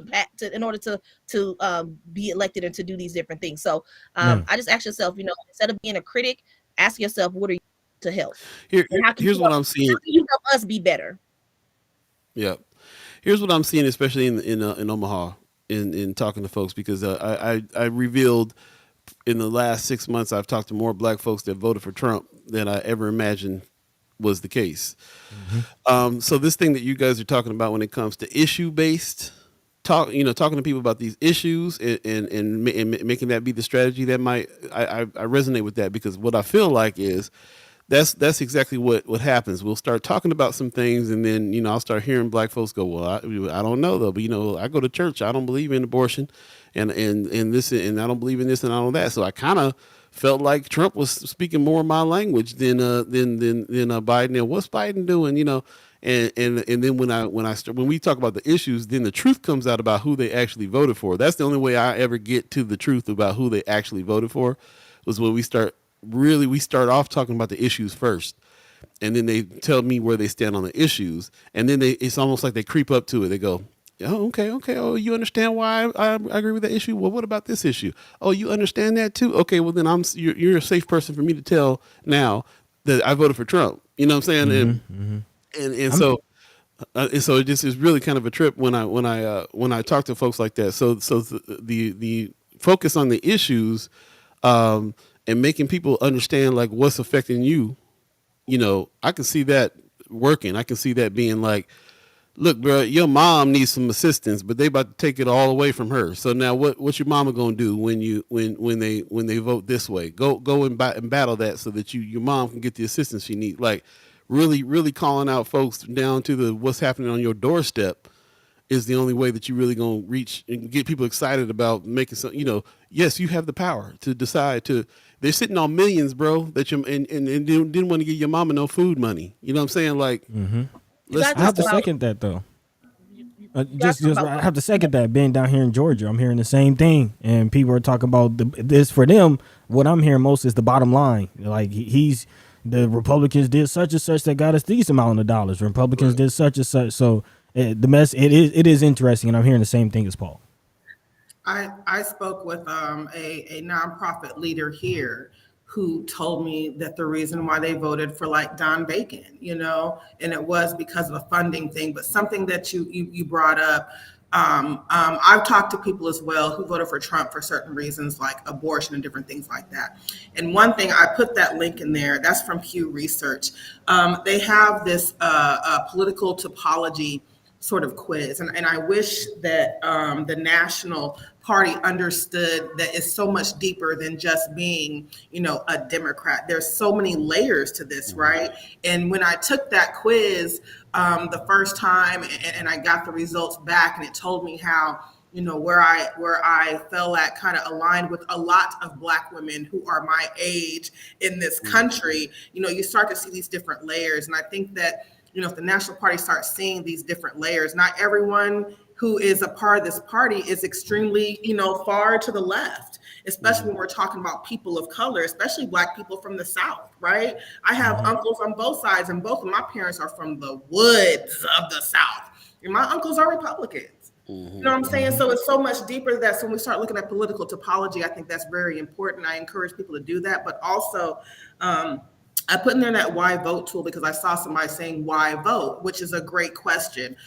Doing some research, I found about this organization called Right Question that's based down in DC, and they have this why vote tool. It's available in English and Spanish. And to me, it helps you produce conversation, which builds trust, but it also helps you start gathering information as to why people may not be involved in this process. And what it does is it shows people all these different services that are offered to the government that all of us receive at some level, some point, right? And it starts this conversation about how, some of these are important to you, right? Why are they important to you? And you recognize that somebody somewhere is making a decision about this every single day. And you, as somebody who uses this, has a right and a say-so in who that person is. So I think it's sort of a great sort of starting point. And some of the stuff we're still figuring out, which is why we have to talk to people and survey people. And not just once, we have to go back and keep doing it to build that trust to really understand. I just wanted to say that. Appreciate that. Let me jump in the chat real quick, and then we got about 4 more minutes. I want to get you guys this last word on some of these things. There it is, organizing. What's the name of that book?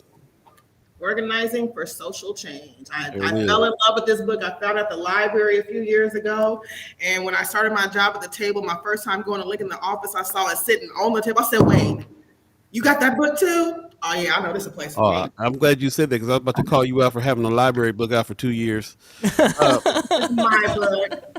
Take it back. We ain't gonna talk about the $100 I have owed them because of my books I didn't bring back. Take it back, Kimara. It's not yours.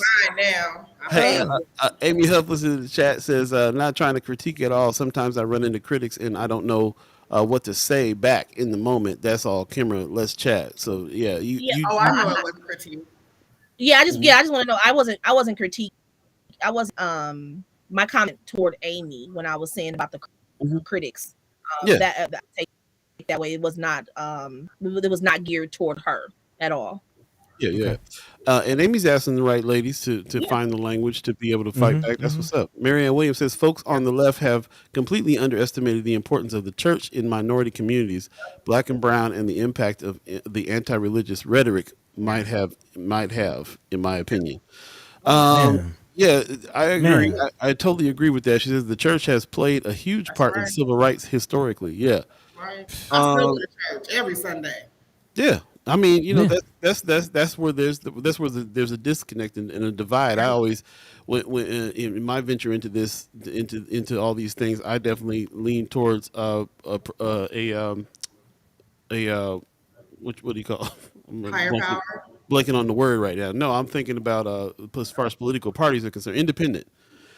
Independent because everything to me is pretty much issue based, and you really have to kind of go through each issue and figure out what's happening. And a lot of times it doesn't align with one or the other, and we also know that we also have to acknowledge sometimes that these parties are two sides of the same coin in a lot of different ways, and so when you go into this thought process of trying to figure out what you believe and what your values are and what you're gonna think for yourself, you have to question everything all around you because sometimes those things don't align. So that and that's one of them. That's one of them. For I see that too. I feel like sometimes the Democratic Party, or not the Democratic Party, but left leaning people also are sometimes are not really paying attention to what's going on as far as church going people are concerned, or that situation there's a disconnect. There's a disconnect. I know a lot of Black folks that are like, yeah, I'm not going to the drag brunch. It's okay. They can do their thing, but it's not where I'm going to go. And as soon as somebody like Rush Limbaugh, which I'm going to bring up because Judy Prenzler says, she said Rush was the one who started all this mess from back in the day. I remember listening to him as a young person too. It's kind of a trip. Because I was like, man, why was I listening to him every day? First of all, I was at work and the radio was on and he was fired up and sounded like he was saying something. And it took me getting older and realizing he wasn't saying nothing. He was just hollering. You know what I'm saying? But I can see why people can get caught up with that mess. Man. Yeah. But it's funny, the political was it typology? Is that what you said? The political typology? It's interesting looking at it. For me, just the two extremes, like whether you're left or right, and looking at, you know, the internet, the interjection of the internet to the conversation, some of these chat rooms, some of these conspiracy theory rooms, and just kind of how a lot of theories are coming to a head and it's almost like this political extremism. I see it has come full circle when you look. I don't know how familiar you are with sovereign citizenship and the whole concept of sovereign citizenry, but again, this political extremism has come full circle, and is very, very interesting, because I bring up sovereign citizenship because there's super black nationalist organizations who believe this, and there's super conservative white organizations who believe this as well. And it's like this information and all this political extremism has come full circle, and it's very interesting how just the extremism has taken everybody so wild to where they're actually saying the same, using the same ideology to push a different thing. You know what I mean? And it's just like, where's the balance? Where's this whole political extremism has gotten, it's a snake is eating its tail. I hope I'm articulating this. It's way past people having some critical thinking processes going on and thinking for themselves. Man. It's way past that. It's in the world of rhetoric. It's in the world of propaganda. It's in the world of blind belief and all the rest of that mess, and tribing up, and people tribing up with each other. So that's the unfortunate part about it. We can't reason and think ourselves out of this stuff. It's like we have, you know, I guess we're going to have to tribe up too, and go ahead and, you know what I'm saying, and go ahead and make it funky for people so they can get with it, because like what's the other, what else? That's what they doing. That's what they doing, and it's working. It's 8:32 right now. If you believe in the concept of time, we'll go ahead and wrap up with y'all. You want to have some last words, Precious? What you thinking? What you thinking over there? Oh, we got a lot of work ahead of us, you know, and just, you know, the fight, and, you know, reach out. Again, there's a lot of resources.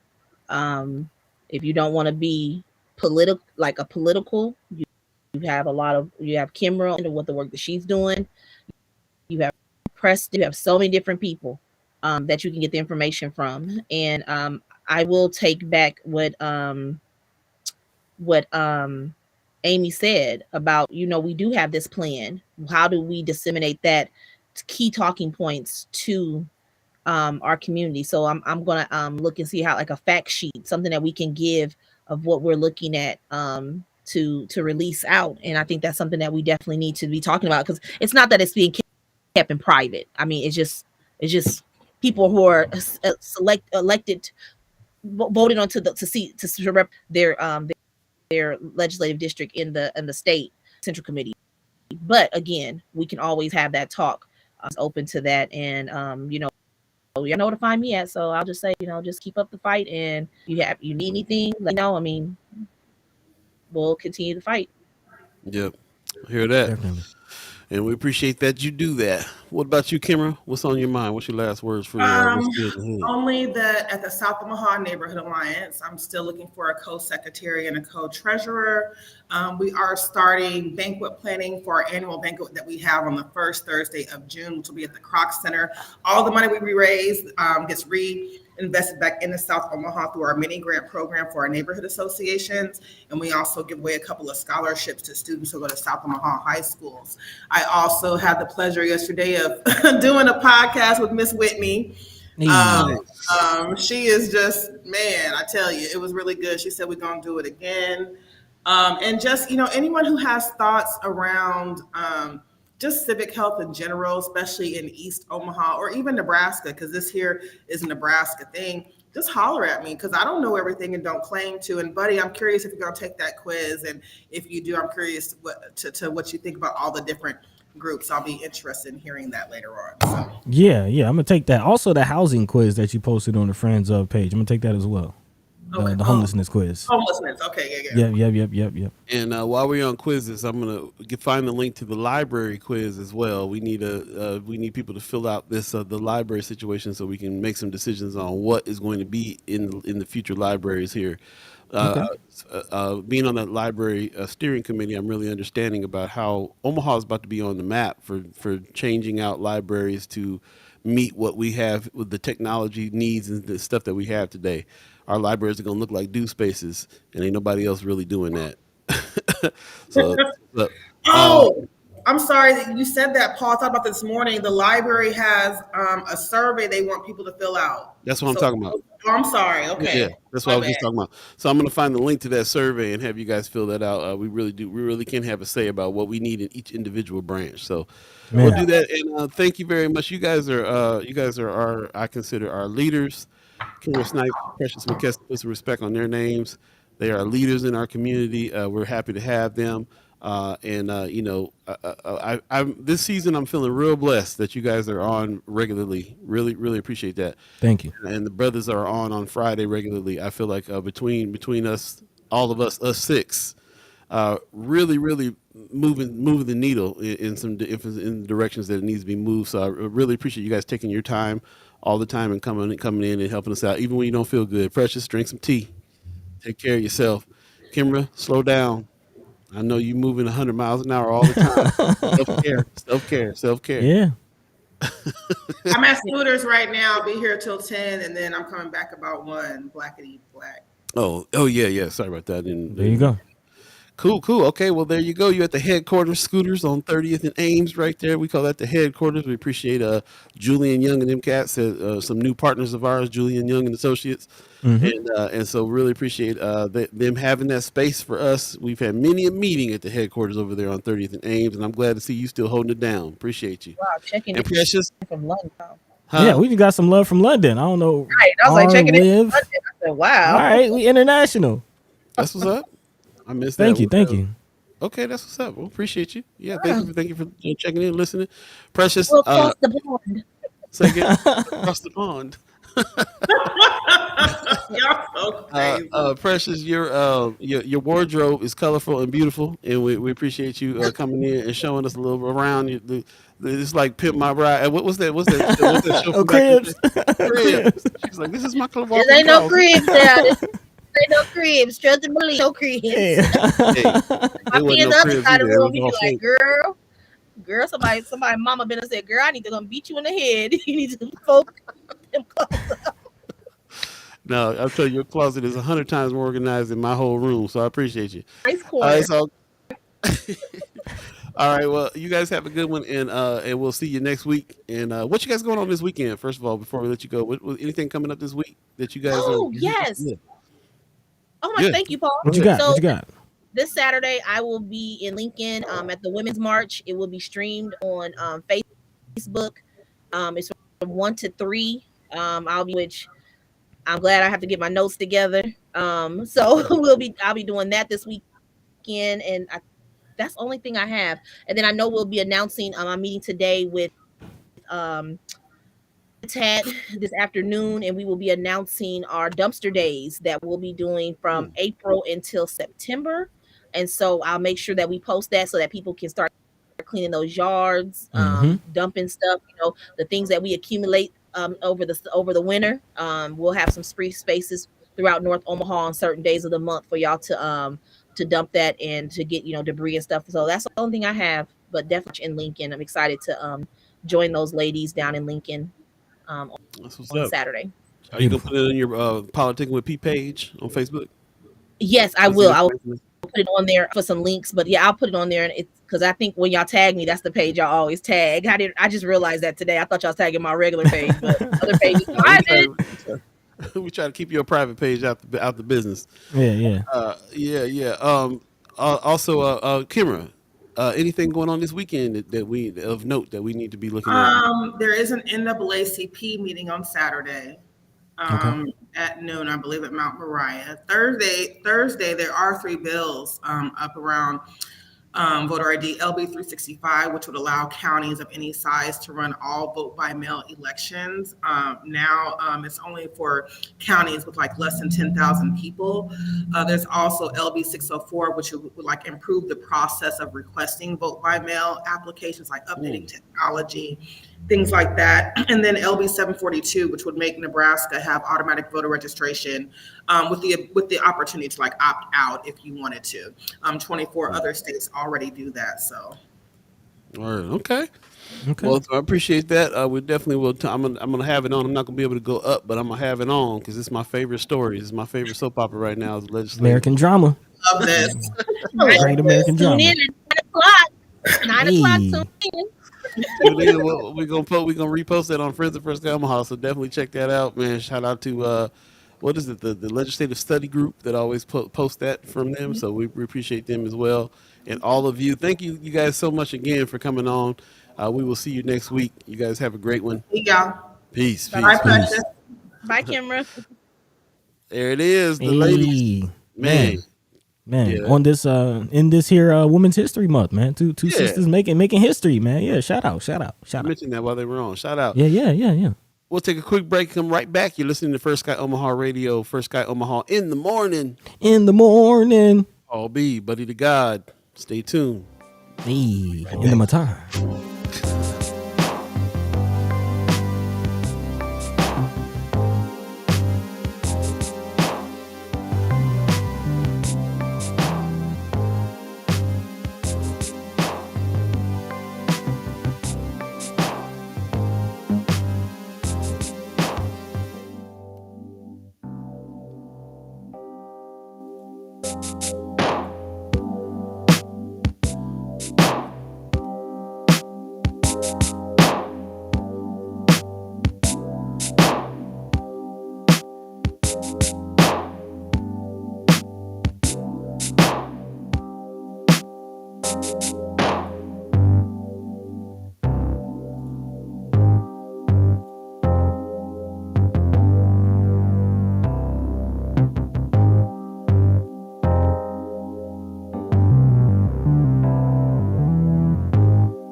Welcome back. You're listening to First Sky Omaha Radio. First Sky Omaha in the morning.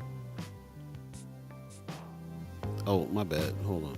First Sky Omaha in the morning. In the DS. Man, stepping on my mic. Stepping all on your microphone cord. Sorry about that, brother. Appreciate you, man. I just want to let everybody know, too, if you didn't catch the front part of this show, we gave a little shout out to the family of Curly Martin. My mentor, my friend, passed away the other day, and we lost a real treasure in Omaha, man. So rest in peace, Curly Martin, man. He was a consummate jazz artist, teacher, friend, mentor, and a cat that told it like it was to everybody all the time, no matter what. He's unapologetic with everything that he did. And we really love him, appreciate him, and it's sad. We knew it was coming, but it's still hard, even though you know it's coming, and don't make it no less difficult to deal. So shout out to him. Shout out to Terrace Martin, his son that will be in, that will probably be around because of whatever we're gonna do to celebrate Curly's life. Also shout out to Stevio and all the family members. Shout out to Cynthia. Especially as well, who was by his side to the end, so we, really prayers to Cynthia, prayers to the whole family, and if you guys are listening, you know that all you gotta do is call us up for whatever it is you need. So we appreciate you. Yep, we got you, and rest in peace, Curly Martin. With that said, it is 8:43 right now, if you believe in the concept of time. We really appreciate everybody that has gone in deep when it came to the chats. A lot of good stuff that you guys are talking about. Star Trek Riches Jr. is the one that's out there in London. Okay, man, that's what's up, man. He says a great discussion topics today. Good food for thought, man. I appreciate that very, very much. Really appreciate that. It's going down. I'm seeing Rick Fulton put a something in about the hip hop museum. I definitely want to click that link and check it out. He's also saying Arizona State 3-point favorites tonight against Nevada playing game. You gonna watch the game tonight, buddy? Man, I am. I'm not necessarily watching every game, but I am paying attention, man. Creighton doing pretty good this year. They are in the tournament, although Nebraska didn't make any tournament. They didn't make the NCAA or the NIT. Creighton, man, is doing pretty good, man. So shout out to Coach McDermott and the whole program over there, man, making Omaha proud. Okay, that's what's up. There you go. There's your Sports Minute by Buddi3 Da Gawd. Yeah, man. About 50 minutes left in the show. We are going to have a HAPS coming later. There's a lot of stuff going on that we need to really talk about. That's coming up. A lot of good, positive events and things that's happening. I don't know if you guys did you check out Jay? Did you ever see Jay's interview on GMA? I did, man. Shout out to Jay, man. Definitely representing. You got Star Trek Rich Jr. and man, she even has some footage from from Weber Rise, man. Shout out to the squad over there, and yeah, man, it's a beautiful thing, man. Shout out to Jay putting on for all the nerds out there, and still speaking out on the behalf of nerds of color, quote unquote, man. Again, not a lot of acceptance in those spaces, especially when you get into cosplay and things like that. So, Jade on GMA representing all the way that she can, man. So yeah, shout out to her. Shout out, man. Partners, man. Love it when the partners come together. So really appreciate them. I'm gathering up our partners' logos right now for our new website, and I'm just realizing like how many great partners we have, man. I talked to Brother Kasim over there at the BAA, and he told us about some things that are coming up that he's going to have some announcements for us soon. So shout out to them for keeping on stepping up, doing the work. And we love the partnership there too. We can't wait to talk about what they got going on. And also Jade, man, Jade from the House of Afros, Capes and Curls. We got some stuff that we were talking about doing together in the end of the year, towards the end of the year. And then, of course, don't forget about AfroCon. AfroCon is kind of a necessary thing to go to every year now, as far as we're concerned. Oh yeah, yeah, man, yeah, because it's not just cosplaying. It's emergence of tech. There's companies there, Girl Code, and all kinds of companies that go there that are talking about technology, talking about the future, talking about Black people in the future. Space is the place. So we really, really appreciate what Jay does for us around here. If you're thinking about any Afrofuturism situations in Omaha, Nebraska, you got to bring up House of Afro Capes and Curls first and foremost. So we're all about it. Definitely. And then some. Yep.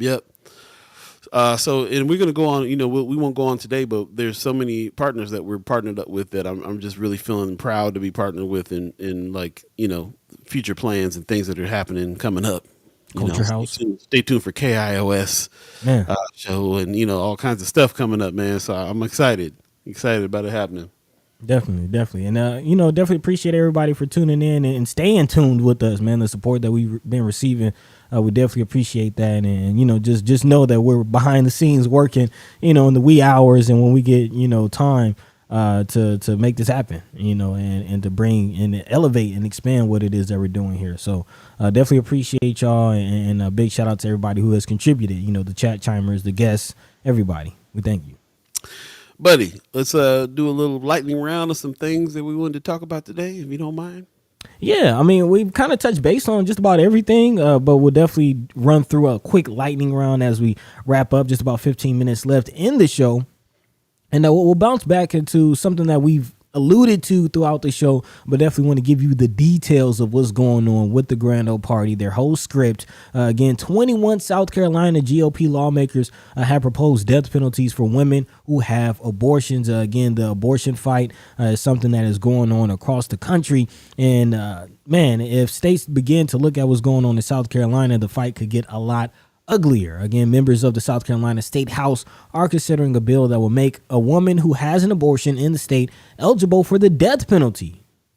Man, the South Carolina Prenatal Equal Protection Act of 2023 would amend the state's code of laws, redefining quote-unquote person to include a fertilized egg at the point of conception, affording that zygote equal protection under the homicide laws of the state, up to and including the ultimate punishment, death, effectively making any woman who gets an abortion a murderer in the eyes of the state.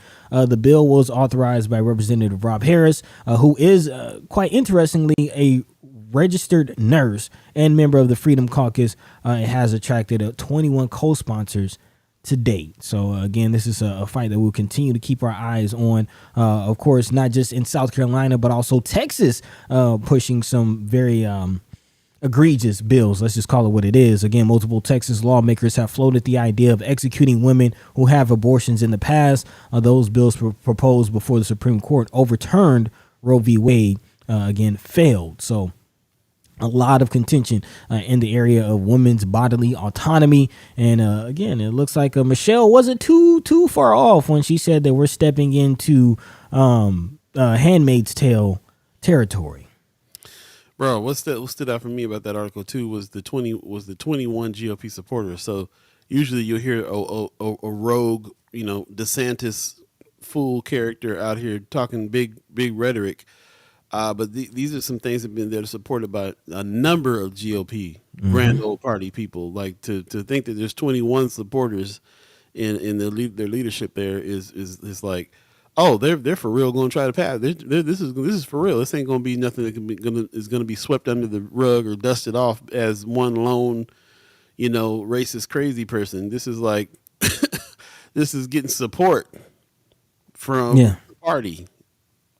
Yeah, with multiple people. So that's what stood out with me on it. This is just the crazy stuff. Like I said, this is all the scary stuff we were talking about that's happening in different states. Hanging by a tree. They're trying to bring back. Firing squads are trying to bring back. Where? I've been hearing all down south, but I think it was Brother Rick Fulton or somebody in the chat said earlier. Don't ignore the Midwest. It's a distraction from what's really going on here too. So. I'll put it in this cultural context. Remember, the Civil War and a lot of the contention surrounding slavery started in the Nebraska-Kansas territory. It was Nebraska-Kansas area, the Nebraska-Kansas Act that caused a lot of the feelings that led to the Civil War. So this area has always been an area, is it going to be in the South? Is it going to be in the North? Is it, what's going to happen in the heartland? So, kind of seeing history repeat itself. I think a couple of chat chimers have called Nebraska the Mississippi of the Midwest. So you remember a couple of years ago in Mind and Soul days, we reported on Iowa building them concentration camps out there. Yeah. What were those for? What are those for? That part. Moving on. Yeah, man. Definitely moving on, as reported by our partners over at Nebraska Examiner. It's one thing for legislators across the country to be pushing for abortion, and they're going to force you to have the baby, but there's going to be no guarantee that you can house the baby once you have them. Again, shout out to everybody who made their way down to Lincoln to advocate on behalf of the millions and millions of dollars that are being asked for in regards to affordable housing. Again, Nebraska's $1 billion onslaught of federal pandemic funds lit a fire of sorts last year. Again, nonprofits dealing with affordable housing, and they came to this year's legislative session more organized as a coalition. That's according to Wayne Mortensen of Neighborhood Works Lincoln. And on Tuesday, dozens of housing advocates from various parts of Nebraska, not just Lincoln, but also rural areas of the state, all converged at the state capitol for the coalition's first legislative rally, raising their collective voice in support of bills that altogether would direct more than $600 million to various housing programs throughout the state. Several other measures backed by the coalition are asking not just for dollars, but for various tenant protections, as we've seen evictions go on, even in the face of a federal moratorium. So a big shout out, not only again abortion, but housing is another fight that's happening not just in our backyards, but across the country as well. So again, the math not mathing, as far as if you care about life, if you really care about the quality of life that, you want these fetuses and these zygotes to have once they are birthed, you would think you would see more assistance like what's going on, with housing or maybe TANF. You think they might be more ready to spread that those resources. So yeah, that kind of does it for our lightning round, though. That's pretty much it.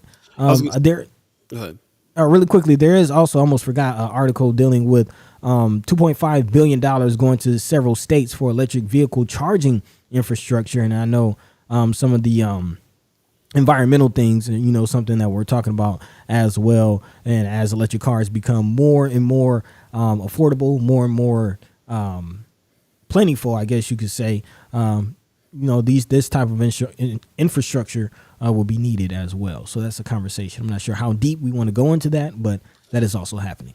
I'd like to bring that back up on another day for sure. I know that there's a lot of electric cars are going to be more coming even more frequently. Is in California, as a matter of fact, there's a movement to go all electric by a certain year. The fact there's billions of dollars coming for infrastructure for electric charging stations and things like that are happening here in Nebraska might make Nebraska a better look. We're always trying to bring industries and stuff like that here. So bringing industry here might be something that it can be looked at even more closely with that kind of support in the infrastructure. So definitely something to talk about. Real quick, Tough Anderson in the chat says, in response to Senate Michaela Cavanaugh of Omaha, Speaker John Arch announced he would start scheduling floor debates into the evening hours 2 weeks sooner than planned on Tuesday, March 28th. So I did hear that. I did hear that, and I forgot to put that on the list there. But yeah, he's going to start scheduling floor debates in the evening hours. So this is in direct response to Michaela Cavanaugh's filibuster that she's doing right now, and the frustration. Just learning in the last couple of days myself that when you filibuster, that means that you're not talking about any of the issues, any of the bills. Not even the ones that she's backing. And of course, like, we have been paying real close attention to the stuff that's coming off of 1024, Bill 531, the stuff that Terrell McKinney and Justin Wayne, put some respect on their names, have been pushing, are not able to be discussed right now. And so it's a little bit like, I understand why she's doing what she's doing, and more power to her in the fight. But at the same time, there's some things that are suffering, including money that's supposed to be coming to North and South Omaha, that still is up for debate. And I hope when this thing ends, we don't come out of it and there was some shady goings on behind the scenes that moved the needle that we weren't able to see. So it's an interesting strategy, the filibuster. I'm learning more about it. I'm learning what it means. And I'm also paying real close attention to what other senators are doing to fight some of this stuff. And this is one of them. Speaker John Arch is going to start scheduling floor debates in the evening hours. So we'll see how, them brothers are already getting up. You see them on Friday. They're getting up and they're leaving right after they get off the show and going up there and being there all day long. So now they're going to be there all night too. Yeah. I find it interesting that he's responding. Just side note, if you remember, Michaela Cavanaugh was the one who called out the whole St. Francis Ministry situation. And John Arch was the one who sat on that investigative board that she was not a part of. He was actually the president, I believe, of that investigative committee that she was not a part of. So I find that very interesting that relationship there. Pop says, I'm telling you, I lived in Mississippi for a minute and I felt more prejudice when I was in Omaha. So Mississippi may be the Omaha of the South. Ooh. Dang. You mean to tell me so the Deuce riots was Omaha burning? Is that what you're saying? Is that? Ooh, man. Cut deep with that one. We got about 3 minutes left. Appreciate everybody that's joined us. We will jump into some haps here. What's the haps? What's happening? And real quick, we'll jump into some a few things that we need to talk to you about that might be something that you want to see and participate in. And also, if you got a minute or two that you can throw in something that you think we need to be bigging up as well. Buddy, you got any haps for the people that you got standing out in your mind right now? Yeah, just a quick shout out to Sister Kimara Snipes, of course, of always dropping things in the Friends of page. She did share that today is the Housing Affordability and Justice Lobby Day. Again, today going down to Lincoln. This is actually being presented by Front Porch Investments, so shout out to them who are doing a lot of work with projects in the community as far as affordable housing. So if you have the time, if you're so able and inclined to do so, please make your way down to Lincoln to join Front Porch Investments and those who are joining them for the affordable housing and housing affordability and justice lobby day. So yeah, definitely show up, show out, and support, man. It's very important. Again, a lot of families struggling to even get a roof over their head. So definitely need it. Also, of course, on March 18th, 1 to 3, Precious just talked about it. The Women's March is going to be, can't see where it's at. Let's see. Well, it's in Lincoln. See, what is this pavilion? At a pavilion. They're starting at this pavilion. Let me see. You need the readers, man. Here, bro. Let me put my Malcolm X's on, bro. Come on. All Pavilion at Antelope Park. Okay. There you go. There you go. Yes. Quit using them little fonts. It's going down March 18th, 1 to 3. Let's see here. And then also, there's a couple more things going on, too. I want to show Spring Break Hope Skate. March 15th, that's 12 to 4. That's this afternoon, as a matter of fact. You have to register to vote, so register to go. So go to North Omaha. Let's see, North Omaha cp@gmail.com, or you can call 531-772-5810. But yeah, check out I didn't know that Hope Skate was still going on, man. The youth skate party. So that's what's up. If you got the afternoon off of this spring break, so you may have the afternoon off and the kids running around needing something to do at noon, from noon to 4, get your skate on. So that's what's up on that one. Also, the Law School Administration presents Professor Daniel Medwed. This guy is going to be talking about wrongful convictions and things like that that's going on. He's going to be specifically talking about the Ernest Jackson situation as well. April 11th, 12 p.m. room 124. This is the UNO. I think this is UNO. Northeastern University School of Law is in that building is where that's going to happen. Room 1224 at noon. So check that out. We'll put that in the Friends of First Sky Omaha. I don't think it's there yet. We'll put that in there if you're interested in that. Hearing some strategies and things about wrongful convictions, conviction integrity, and innocence project. We definitely have some of those here, some of those cases here that we need to find some new strategies for. So might be a good idea to go check out Professor Daniel Medwed on April 11th. Keep that on your calendar there. Also on your calendar coming up is our partners over at the Culture House, man, doing an art battle on March 18th, 6 p.m. That's coming up this weekend. So definitely check them out. 12 artists, 3 rounds, 1 champion. And it goes down, man. It's a really, really hype event. Really love what they got going on there for that. So shout out to them for that. And also, let's see here. This is I've been telling you guys about this African Fashion Week that's going on. It's really heavy. They got 3 days of it. This is the Sunday the 26th from 2 to 4. This is the flyer for this one. The runway show on that one, and this one is for the 25th. So the Leo Ballroom's going down. African Fashion Week from Afro Omaha. Shout out to our partners at Afro Omaha. Also, meet the designers on Friday the 24th as well from 5 to 7. So we'll put all these in Friends of First Sky Omaha so you can look at them in detail, check them out. Also, someone put this, I think it was Kimara put this in the Friends of First Sky Omaha as well. There's a some job information, free job training if you want to learn more about lead and how to get the lead out of out of our area, and then also get a job doing it, then here it is. So they got it in English and Spanish. Here's the dates: March 14th, 15th, 22nd, and 23rd. And definitely check that out. Free trainings offered for lead worker, lead removal, CPR first aid, EPA, asbestos supervisor, all kinds of stuff to get hazardous waste and things out of our homes and neighborhoods.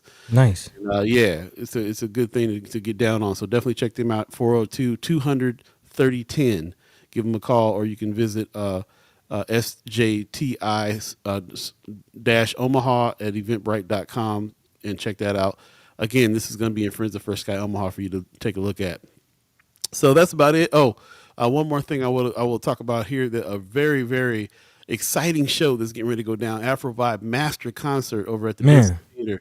Definitely check him out. And man, this cat Kusha Snazzy is a businessman. This brother has put some things on and gotten people involved in this. He's going to perform. He's got dancers that have been practicing, that have been putting things together for a while for this show. It's going to be awesome. It's going to be at the Benson Theater. This is March 18th from 7 to 10. Check it out. I think the VIP tickets are already sold out, but definitely go to bensontheater.org and get your tickets for Afro Vibe Master featuring Kusha Snazzy and all of these other guests that had just been piled on. since he started. He didn't start with this. He kept on updating his flyer because he kept on getting more performers to come through. So Man. yeah, it's gonna be a wild show, man. It's the first time that we're really gonna have any kind of African music, an African show happening over the Benson Theater. We're really, really looking forward to it. So definitely check it out. You can see his info line there, 402-203-3438. But go ahead and just get your tickets, man, before this thing sells out. I'm up on the tickets every time, and we're really close to selling out on these altogether. So it's definitely a show you want to take a date to, take a friend to, go check it out. BensonTheater.org. Get your tickets. Afro Vibe Master. So thanks a lot for everybody who's bearing with us on these things. And we'll have a more extensive haps again on Friday. And again, let us know about what you think needs to be talked about too. Some of the haps you have as well. You can put them in Friends of First Sky Omaha if you're over there. If you're a member of that group page, we appreciate it. And yeah, we really appreciate everybody who is frequenting these things too. Not just, now we have the haps so that you can have something to go support and go do. So please do that. Really appreciate that. I forgot to mention earlier, Miss Erica Felt said that she's going to be opening her business back up here pretty soon. Nice. It's way too far up for me to find out. Let me see if I'm going to make one attempt to look at it real quick. Wanda Lewis put Miss Erica Felt's Cash App in the chat as well. That's $ MS Erica's ERIKAS. Let me see if I can just copy and paste it back into the chat here. But yeah, remember that we are here to help her out as well. So definitely check that out. And let me see if I can see let me see what she just said. Here it is. She says, I will be reopening at the end of April, but until then, while I'm getting daily radiation treatments, I can't work. So we've been following this story. We've been trying to help her get back on her feet. Maybe she had just purchased a home that she is doing business out of and taking care of the little ones, man. Taking care of the babies. First Sky Omaha is for the kids, just like Wu-Tang. Yep. So we want to make sure that she keeps that and keeps that rent paid and keeps those things up while she's going through what she's going through. A single mother raising a son and also trying to hold it down for the babies. And she'll be back up in April, getting back to work and stuff like that too. So definitely check her out. Hit her up on the Cash App, man. If you can drop 20, 40, whatever in there, then please do it. She's a Chad Chimer, a friend of First Sky Omaha. We try to help each other when we can. Man. And there's somebody in the family needs some assistance right now, and there ain't no shame in the game. We're all good, and it's going down. So here she is saying, thank you so much for sharing. It means the world for my son. She says, I talked to 2 of my play school littles yesterday. Okay. Back in the game. I love it. Nice. Appreciate it very much. So thank you very much. We're going to get out of here, man. We are running late again, buddy. You got some words for the people?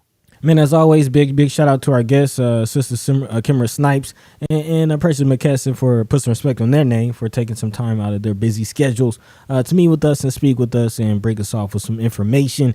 Definitely appreciate them. Of course, a big shout out to all the chat chimers, man. The chat going off, giving good input, good feedback. As always, we appreciate y'all. We love y'all. We thank y'all. The show would not be the same without you. We do this for you, man. So we appreciate you. Continue to spread the word. Tell a friend to tell a friend. We are here. We're going to be here every Monday, Wednesday, and Friday. So we definitely appreciate y'all. And without further ado, man, Paul B. Yo. Take it away. Man, one thing that we forgot to put out, man, I forgot because there was no flyer, but the Omaha tribe elder that food bank. Right, man. The food bank, let me see, native food garden. So there's a native food garden that's happening, and I'm about to put the GoFundMe in there too. Native Food Garden by John L. Papan, who is the elder that gave us our rights to be here on this land and speak while we're here. Yeah, thank you, buddy. Appreciate that. He's starting a native food garden. This is all so that they can, is about food sovereignty and the right of people to eat healthy and have their culturally appropriate foods for each other. So this is very important, big project that's happening here. They put it on our page and made us aware of what's going on. And of course, because we are partnered with the Omaha tribe that way, we definitely want to give them their props and help out there too as well. You can see they're trying to raise some funds here, and they're trying to get this garden started. So please consider dropping a couple bucks in there as well. And the link is in the chat right now. Really appreciate those guys over there doing the work that they're doing for our native brothers and sisters as well. And we always are grateful to them for allowing us to be on this land and speak while we're here. So we really appreciate them. Please get down with the native food garden as well. And let's see how far we can take that and go with that. Those brothers and sisters that are out there working on that could be the solution for some of the food desert issues we have here in North Omaha. And we can learn from them. So please find it in your pocketbook to drop a couple bucks on there. And also, don't forget for Sky Omaha, you can hit the donate button for us as well if you want us to expand and keep going here. And we really appreciate everybody that's already doing that. That's a reoccurring member. The $10 people, the $25, the $50 people. Really appreciate everybody that's joined in to do that. And it's another part of it. The action is that sometimes we got to spend some dollars to make some things happen, and not just our time, but our dollars as well. So thank you very much. Appreciate you. Pop says, I love this show. It's excellence personified. Thank you, guys. And love to you and the First Sky fam. Appreciate you, Pops. Thank you. Very much so. Can't do without you. Ms. Eric Fell says, drink water, check your health to secure your wealth. Direct your dollars, be good to yourselves. She's a poet. That's what's up. She got bars. Yeah. We love it. We love it. Thank you very much. And again, I want to give a shout out to our elders for allowing us to speak before them. Rest in peace, Curly Martin. He was one of the elders that allowed me to speak. Rest in peace, Curly Martin. And shout out to the Martin family, and shout out to all the families involved that was loving and living with him. So we're here for you. Whatever it is you need, let us know. Want to give a shout out to you, the chat chimers, for allowing us to speak with you. Thank you very much for us joining us and having these conversations. It really makes a difference. It really moves the needle when we do that. And shout out to Precious and Kimara, put some respect on their names. Our leaders that are out here taking the time to come with us and talk about some of these issues and help us get mobilized and do the things we need to do here. So shout out to everyone. We really appreciate all of you. And Buddy, I appreciate you too, man. Appreciate you getting up in the midst of everything that's going down and coming on the show. So. Man, not gonna lie, man, my stomach just said blah, blah. It's about time to get up out of here, y'all. We got to go. Y'all have a good one, man. Take care of each other. Peace. By the way, Vanglorious, this is protected by the red, the black, and the green. At the crossroad, with the key. By any means necessary. Buddy gotta go. Mama God, he got them bad guts. He got to go.